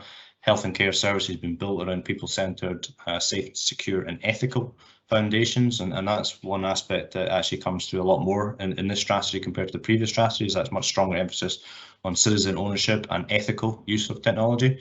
And the third aim is very much around not just forgetting about actual day-to-day service delivery, but also how we can use digital data and technology to support future development of care, planning, research, innovators, etc. So very much one eye to the future delivery of health and care. Next slide, please. And as I said, the strategy itself is nested within the overall digital strategy. This is all completely familiar to you all, so I'm not going to go into any detail whatsoever. But suffice to say that we're very keen that health and care does not continue going off on its own and is very much seen as part of that broader digital family. So if something has been developed which is excellent within one part of the public sector, then we should be reusing it in the health and care settings. So for example, some of the stuff that we've heard about already, particularly around that assurance model, is something that we're very keen to look to see how we replicate something very similar within the NHS. If it's worked somewhere, then we should be looking to reuse it elsewhere. Next slide, please. Now, clearly there's a million and one different things that we could highlight in this presentation. This is just a whirlwind snapshot of the strategy itself, but I wanted just to kind of draw a couple of the big ticket items, which is really the kind of focus going forward and where there's probably the greatest opportunity for that kind of collaborative joint working from day one. And probably the biggest one of these is the digital front door concept. This is very much building on a lot of work which has been undertaken over the last few years, both from a technology perspective and a design perspective, in terms of how do people access the information, the services that they need and they want in a consistent, joined up manner across the country, where you might not necessarily use the exact same front door, if you like, but at least you know that when you go through that front door, whatever part of the country, you're getting a consistent experience and a consistent expectation of the type of service you might want to use. The biggest, probably national example we have of this in the health side of things is NHS Inform, and people understanding that they can go to a single place to get that kind of trusted health information. And the idea behind Digital Front Door is that you use that same basic model, but open up a whole range of additional services and a whole range of access to a variety of different clinics, to outpatient appointments, to social work assessments up and down the country. Now, we're at the very early days in this in terms of what exactly is that we want to put in place first, because clearly this could be as big as you can imagine, but we need to kind of tackle this in kind of bite-sized chunks. We're only at the stage now of starting out the roadmap. We've identified a cross-interest steering group, which a number of people on this call are involved in, and really the next stage is kind of doing a proper assessment of some of the technologies and capabilities that we already have in place, understanding a bit more in terms of what the public actually want to see, and making sure that we're adopting and utilising existing technologies wherever possible. So digital identity is one example in that, where we're very clear across health that Digital Identity Scotland is the model for identity, albeit that's not here as yet, but when it is, then we will be adopting and adapting that within the NHS. Next slide, please. Another big commitment of the Digital Health and Care Strategy is the development and publication of the first ever data strategy for health and social care. This was also a programme for government commitment, kind of recognising the kind of the critical nature of this strategy and the kind of strong government focus on this. Now, our intention is that this will also be a joint strategy between Scottish Government and COSLA. Alan Aiken's on the call here from COSLA, who's heavily involved in the shaping and the delivery of the strategy, and Colin Birchnell is chairing our short life steering group, which is overseeing the development of the strategy itself. This data strategy we've never done this before for health and social care, but it's really an opportunity to kind of put into practice a lot of what we've been talking about for a while, but also really kind of drawing to the surface a lot of the excellent work that has been happening, not just over the last 20 months, but over the last few years, but really kind of, again, going back to that kind of citizen control, citizen ownership, really kind of setting our stall out in terms of what does that mean in practice, what changes, if any, does that mean in terms of how we record, access, share data, and how do we make sure that our data is accessible in a more trustworthy and transparent manner in terms of the public actually understanding the benefits that it derives. That work is going to take us over an extended period of time until probably the autumn of next year. We're only just starting the actual kind of ongoing engagement around that, and there will be a dedicated session, which will be the first of many dedicated sessions with yourselves and colleagues, because we're very keen that this is something that is developed in as open and a transparent manner as possible, because the last thing we want to do around data strategy in particular, although in reality any strategy, is go away in a darkened corner, write up a strategy, then go to the public to what do you think, and then consult on it. This is something that has to be an iterative process where we're bringing you all along with you, and at the end of the day, you're the experts in terms of what is possible or practical or desirable at a local level, and you're also the experts in terms of identifying what is ripe for turning from a local initiative into a regional or a national initiative in the use of data and technology. Next slide, please. And our third main focus right now, and one of the other main commitments in the strategy, was unlike the previous iteration of our Digital Health and Care Strategy, where we published a strategy and then kind of just expected magic to happen without necessarily providing the sufficient kind of direction to the to individual delivery partners, is actually development of a proper rolling delivery plan with full-on milestones and outcomes. Not particularly radical in the grand scheme of things, but essential, and probably, it has to be fair to say, a missing piece of the jigsaw of the last few years. The work on that is also starting in earnest now, and our intention is that we will have a delivery plan in place from around about April onwards. And the idea of it being a rolling delivery plan is that, yes, it'll look 3 years in the future, but it'll have much more concrete kind of delivery milestones for the kind of first year of each of those 3 years, and we'll look to update it roughly every sort of March or April every year, along with our kind of budgetary setting posts as well, and making it clear who's responsible for delivery of what bits and where accountability lies. And I believe a number of engagement sessions have already been had, and I know that Alan is looking at what the engagement approach is across local government to make sure that we're all kind of on the same page in this space. Next slide, please. Largely just replicates what I've just said, but yeah, that's the other thing that we're keen to do around this delivery plan is also take it out of being just around delivery plan for digital health and care strategy, and actually for the first time start to map across a whole range of different Scottish Government health and care commitments that relate to digital health and care. That's probably less of an issue for local government and more an issue for NHS, where there are frequently different parts of the government commissioning different parts of NHS to develop digital products and tools and services, with less kind of oversight and accountability at a kind of national coordination level. And what we're keen to do through the care programmes, through the delivery plan and this emerging concept of 4 care and wellbeing programmes, which is a kind of attempt within the Health and Care Directorates to kind of put more of a portfolio approach to development of all programmes of work across health and social care, is the idea that actually it makes sense to have greater alignment of all digital activities. So that's the kind of core aim of the delivery plan. Next slide, please. And that's just a quick kind of overview of the kind of key milestones over the next period of time. So we've obviously published a strategy, which I think Martin's just posted a link to it. We also published a document which sort of set out the myriad of different digital tools and services that have been developed as a direct result of a response to COVID, which includes, you know, things like the SMS service, which was developed in partnership with local government for those who are vulnerable and shielding at home.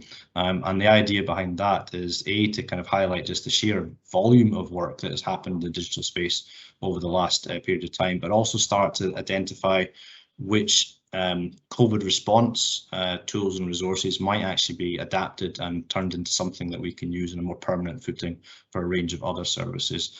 So again, that's a document worth having a look at, just to sort of see the range of things that have actually been put in place, because it's a lot more than we perhaps might have realised.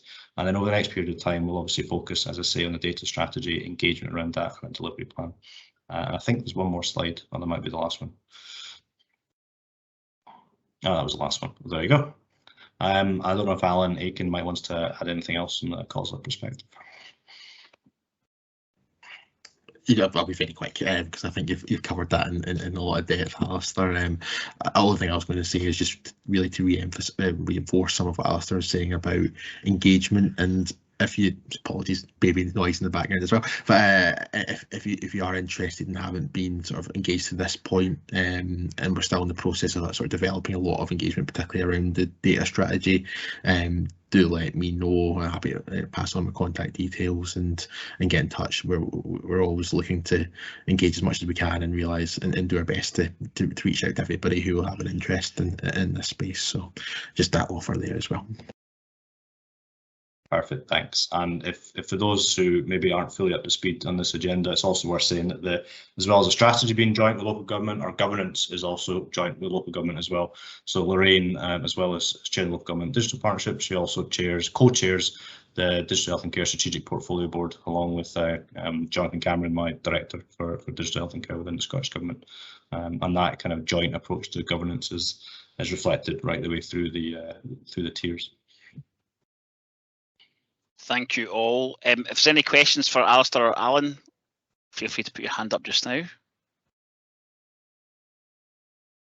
You've got off lightly. Alistair, there's been a back channel chat between two colleagues who will remain nameless. Your data model looked like COVID, we think. Is that intentional on your slide? Looked like a COVID virus. I'm not going to name who actually pointed that out, but he's maybe running the subgroup for data anyway, not naming any names. He's just going off camera. It's not intentional. So you're giving us too much credit for our artistic credibility. Cool, we're on the home straight. So last but not least, final speaker for today is Jenny, who's going to cover digital maturity assessments and an update. So Jenny, over to yourself. Thanks guys again. Hi everyone. I'm just looking at my picture since Lynn pointed hers out, and I've got dark hair in my picture and I'm blonde now, so I think mine is the same, probably about 10 years ago. I didn't actually think Lynn looked any different in hers, but I do look very different. Yeah, so I just wanted to give everybody an update on digital maturity assessments. So we are now, I'm really pleased to say, we've covered 25 of the 32 councils. We've also done a separate one of the health and social care partnerships.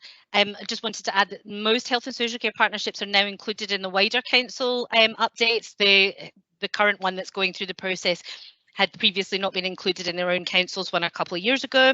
We've also got one of the councils completing a follow-up assessment, which I'm really excited about because it allows us to see that kind of progression in the journey. So for those who are not familiar with the maturity model, it is based on Gartner's model. It's basically a 5-stage model and process for your digital journey. So I'm really excited to see how that transpires going through the second assessment. As part of that, I'm also developing a self-assessment tool using the actions from both the assessments and also Audit Scotland's 6 characteristics of a digital council, which allows us to kind of assess where we are in terms of that journey, and it then allows councils to then keep track of the actions that come out of the full report and being able to kind of measure where they're going on a more interim basis without having to go through the lengthy process of the full maturity assessment. That is quite a big time commitment. I spend a lot of time interviewing all of the chief officers, running focus groups and online surveys, so that can be quite a lengthy process. So this is something that can be sustainable going forward. Audit Scotland have recently been in touch to get the most up-to-date list of councils who have gone through the maturity assessment. So hint to anybody who hasn't already gone through it, Audit Scotland know who you are, and they're now including that as part of their best value audits, just as a measure of good practice in terms of digital journey. So I wanted to take this opportunity because obviously you've heard today from some of the national speakers talking about the strategies that have been published this year in relation to digital and how we move forward. Obviously things have changed hugely in the last 18 months as well, so I kind of just wanted to give a bit of an update on where we were in terms of the things and the themes that are coming out of the current maturity assessments that are ongoing. The plan will be to write a report to follow up the 2019 report, How Digitally Mature Scottish Local Government, just with some of those themes as we move forward. And I've actually just come off a Holyrood Connect session on hybrid working, and I think that the maturity assessments very much will fill into that sort of how do we move forward with ways of working and that question around hybrid working. You know, one of the things that I said in that session was that for me hybrid working isn't a case of remote working or face-to-face. It is it's an amalgamation of different things and ways of working and tools that we use to enable those new ways of working, and it isn't a case of some people will be in the office some days a week and some people will be at home. It's completely whole scale changes of the way that we work in those operating models across local government. So post-COVID, just as a kind of brief overview of where we are, I mean, it seems like it's stating the obvious. Digital transformation has accelerated across local government response to the COVID pandemic. Adoption of digital tools that councils maybe already had in place or were thinking about, such as virtual infrastructure, Microsoft 365, cloud solutions, has increased at pace, in some cases literally overnight. I honestly would be a very rich person if I had a fiver for every time somebody told me during the maturity assessment process how we had accelerated at least 5 years, and in some cases they couldn't ever imagine some of the things that we are doing now that would ever be done in their working lives in the future, because we've just accelerated so hugely. Again, lots of people were able to say about how these things pivoted overnight. And the only drawback of that, obviously, is that we need to kind of think about how we sustain that going forward. It's very different to kind of pivot to these things in an emergency. How we keep that sustainable and, you know, for the best for local government is something that we need to consider. There's been a huge culture shift in relation to the way we work. Council services have been agile and responsive to user needs, including those of the workforce. So I work very closely with colleagues at SPDS, the heads of HR and COSLA, thinking about how we involve the workforce going forward. A lot of councils are currently or have previously in the last 18 months surveyed councils' workforce to see where things are in terms of user needs and what we need to go going forward. We also developed during locked down the Modern Workplace Playbook, for anybody that's not aware of that, which has all sorts of wonderful tools for supporting the workforce during and post-COVID, and the plan will be to kind of continue that with some of the hybrid working things that we need to kind of consider as we go forward. So the road to recovery. So these are the kind of things that are coming out of the recommendations as we move forward. So although adoption of digital tools is accelerated, it's also accentuated previous gaps. And one of the things I haven't included there is that resources are tight. I spoke to one of the CEOs recently, and she described the role of an individual in council as them having 4 roles: the day job, the one that they're employed to do that's written on their job description, the one that's currently dealing with the emergency and the response to COVID, the one where they're trying to deal with their well-being of themselves, their colleagues and people that work for them, and the one that's trying to think to the future about improvement and trying to get that space and time to think about the future and everything that goes along with that. So I found that quite eye-opening to think about those 4 different roles. And I think, you know, the thing that comes out of all of the assessments, no matter what sort of part we're talking about, is that resources are stretched. So we really need to start working smarter in terms of the modern workplace to try and get the best out of those resources and make sure that we're really applying the people where they need to be.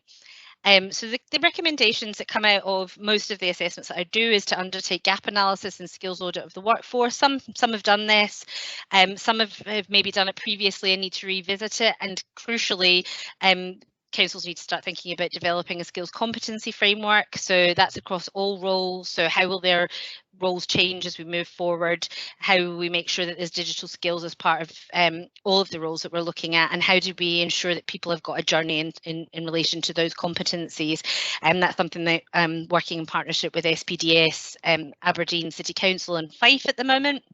A review of the tools and kit required for the new ways of working should also be completed alongside skills audits utilising personas. Again, a huge gap that I see, despite all the great things that have happened in terms of pivoting overnight.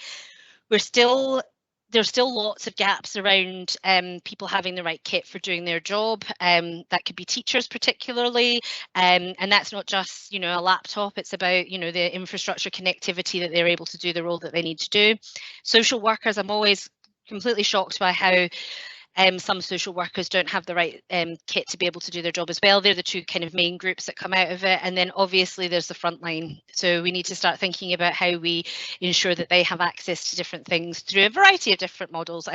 And where we see the best practice around that is to utilise user design and utilising personas. And again, there are some really good examples of that across the board that we can share. And then an increased focus on DDAT roles and how we can grow capacity across local government. I think I talked a little bit already about how resources in general are stretched. That's even more so in these areas that have typically always been quite challenging to kind of you know, fill roles. And what the opportunities around hybrid working gives us is to break down some of those barriers that we have across the public sector, looking at shared resources and pooled resources, growing capacity as well. So how do we, you know, pop somebody into one project that can then upskill others? So there's definitely lots of opportunities around that, and it is definitely something that we need to focus on and think about how we link in with the Digital Academy at Scottish Government and others to really understand how we can get that working across local government. So citizen-centric service design, you've obviously heard a lot about that today as part of both the health and care staff and the national strategies. It is one of the biggest gaps that we still see in the digital maturity assessments. It's also one of the things Audit Scotland highlighted as a gap as well. They recognise that some work has been done around the workforce, but less so around how we can engage citizens. So this is one of the areas that we really need to focus on. Obviously, we have done lots of work in this area in relation to responding to things around COVID, but we need to really embed that going forward. We need to grow the transformation capacities, look at things like data literacy and outcome-focused benefit realisation, where we do have really good examples of benefit realisation from the digital maturity assessments. These still tend to be focused on, and this this is not going to be a shock to anyone given the financial constraints that we work under in local government, but they do tend to be focused on efficiencies, quick efficiencies as well, rather than longer term transformation, citizen outcomes, and what's really best for, you know, that cross sector, cross service, cross department service design. And we also need to think about how we can remove service boundaries, collaborate internally as well as externally. So we're doing better at this, but there's still a lot more that we need to be doing around that. Definitely one of the things that I see is that we still tend to work in our service silos within organisations, and we do still tend to work 32 councils doing 32 things. So we definitely need to start thinking about how we do that a little bit smarter and better. So just mention here, just before we skip on, that we do actually have a PDA from the Service Design Academy starting in January specifically for local government. So you can get in touch to find out about that.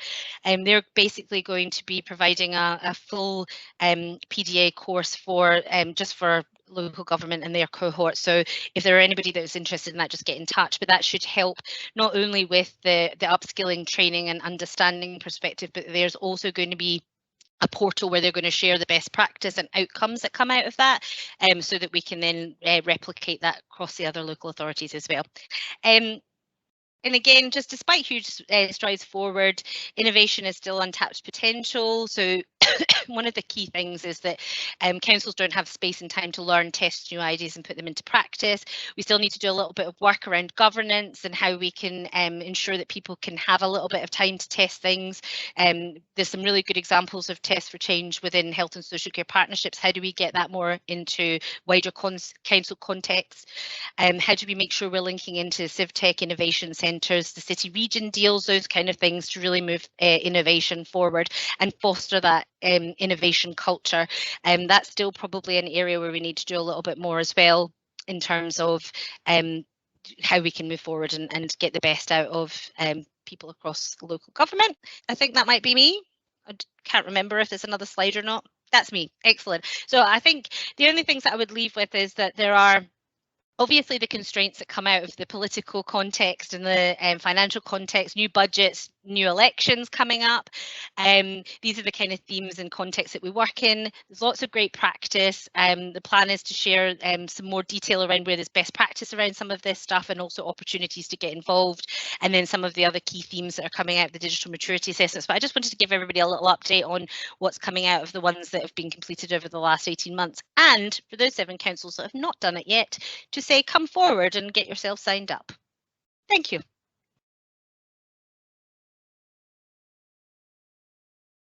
Thanks, Jenny. Is there any questions for Jenny? I was going to name and shame the 7 councils, but I'm not going to be that terrible before Christmas because I won't get Christmas cards from you, and I quite like it. Oh, there's a question up, Alistair. Just not so much a question, just to note that we've obviously conducted a digital maturity assessment across health and social care back in 2019. We had planned on then kind of acting on that and doing further work on it over the last couple of years, but for obvious reasons we didn't. But we're now looking to rekindle that and restart our maturity assessments across health and care, where there's clearly overlap with health social care partnership work, and we're very keen that we do not duplicate as much as possible, and they are aligned. So it's Callum Coburn and my team, and he will be in touch with you to kind of work out how we can best kind of collaborate and make sure that we're not asking people to do too much additional work. And I think on the bigger piece in that one, Jeff Huggins and I, the digital director, talking about Digital Scotland strategy and how do we align a digital maturity assessment for the whole of public sector. So there's additional work going to be happening in the new year around about that. So everything's succinct. It's the same metrics that we're measuring in relation to Digital Scotland strategy, which also links to digital health and care strategy. So everything's more joined up rather than sporadic and having to do multiple maturity assessments where one should actually do to all organisations. Yeah, we need to be mindful of the data maturity assessments as well that Shona and Sally have developed in government as well. So it might be worthwhile us all just getting our heads together just with where things are. Mine definitely comes from a more culture, leadership, skills perspective. So I definitely think there's probably a way of amalgamating them all together so that we're not duplicating and making sure that people are not having to be spread too thin doing all of these different things. Yeah. Fab. Fabulous. Thank you, Jenny. Thank you, Alistair. If there's no more questions, I'm in wrap up 10 minutes ahead of schedule, I think, as well, which is pretty cool. So today, hopefully give you a snapshot of everything we're doing in the digital office, where we're going, the next phase of Digital Office 3, as we transition over to COSLA as hosting partner by March next year. Kind of call to actions around about the 7 councils who are not name and shame, who haven't done digital maturity assessments, please get in contact and let's get that booked in for you as soon as possible. The playbook development that we're doing just now, you get out what you put in, so please work with us. If you go to the next slide, Chris, actually, just in terms of all the different ways you can contact us as well. But we really want to understand what matters to you so we can get the reporting right. As I've said and Lorraine said at the start, we have done a lot of work already trying to get some sort of annual report put together. We are a small team, so please don't overload us with lots of metrics, but we will try and give you the highlights of what we're doing for your council with the benefits, but also the strategic stuff you've seen from the Digital Assurance Board with Lynn and Colin earlier on, the stuff we're doing with Matthew and Alistair and COSLA and Scottish Government and Alan Aitken as well and COSLA as well for digital health and care. So, you know, we are trying to improve the comms, we are trying to improve the reporting, so you can actually see what the benefit of Digital Office is going forward. But also, if there's anything else you want to get in contact with us about, please do so. There's things around Office 365 collaboration for a procurement. There's the stuff we need to pick up again for robotic process automation framework in the new year once we get more resource. And also fundamentally, there's still STAMP, which Colin referred to earlier on in the Digital Assurance Board, which is co-joined or co-created between South Lanarkshire Council, the Digital Office and Scotland Excel. Again, getting as much contract information in as possible, what what software we're using, service costs, versions, etc. We can really look at getting some common platforms in place, but also saving local government a lot of money as well by doing things kind of nationally, but also helping with interoperability data standards as we go forward too. So hopefully that's been, you know, insightful for you. Please get in contact with us if you need any more questions or answers. This video will be shared on our usual channels, and I think a copy of the slides will go out as well in a follow-up email. So without further ado, if there's any other questions at the moment, hands up, questions? Okay, thank you. I'll just thank you very much for your attendance this afternoon. Give you 8 minutes back in your diaries to go and do whatever fun you want to go and do. But with that, I conclude the Partnership Forum, and thanks so much for your time. Cheers. Thanks, bye.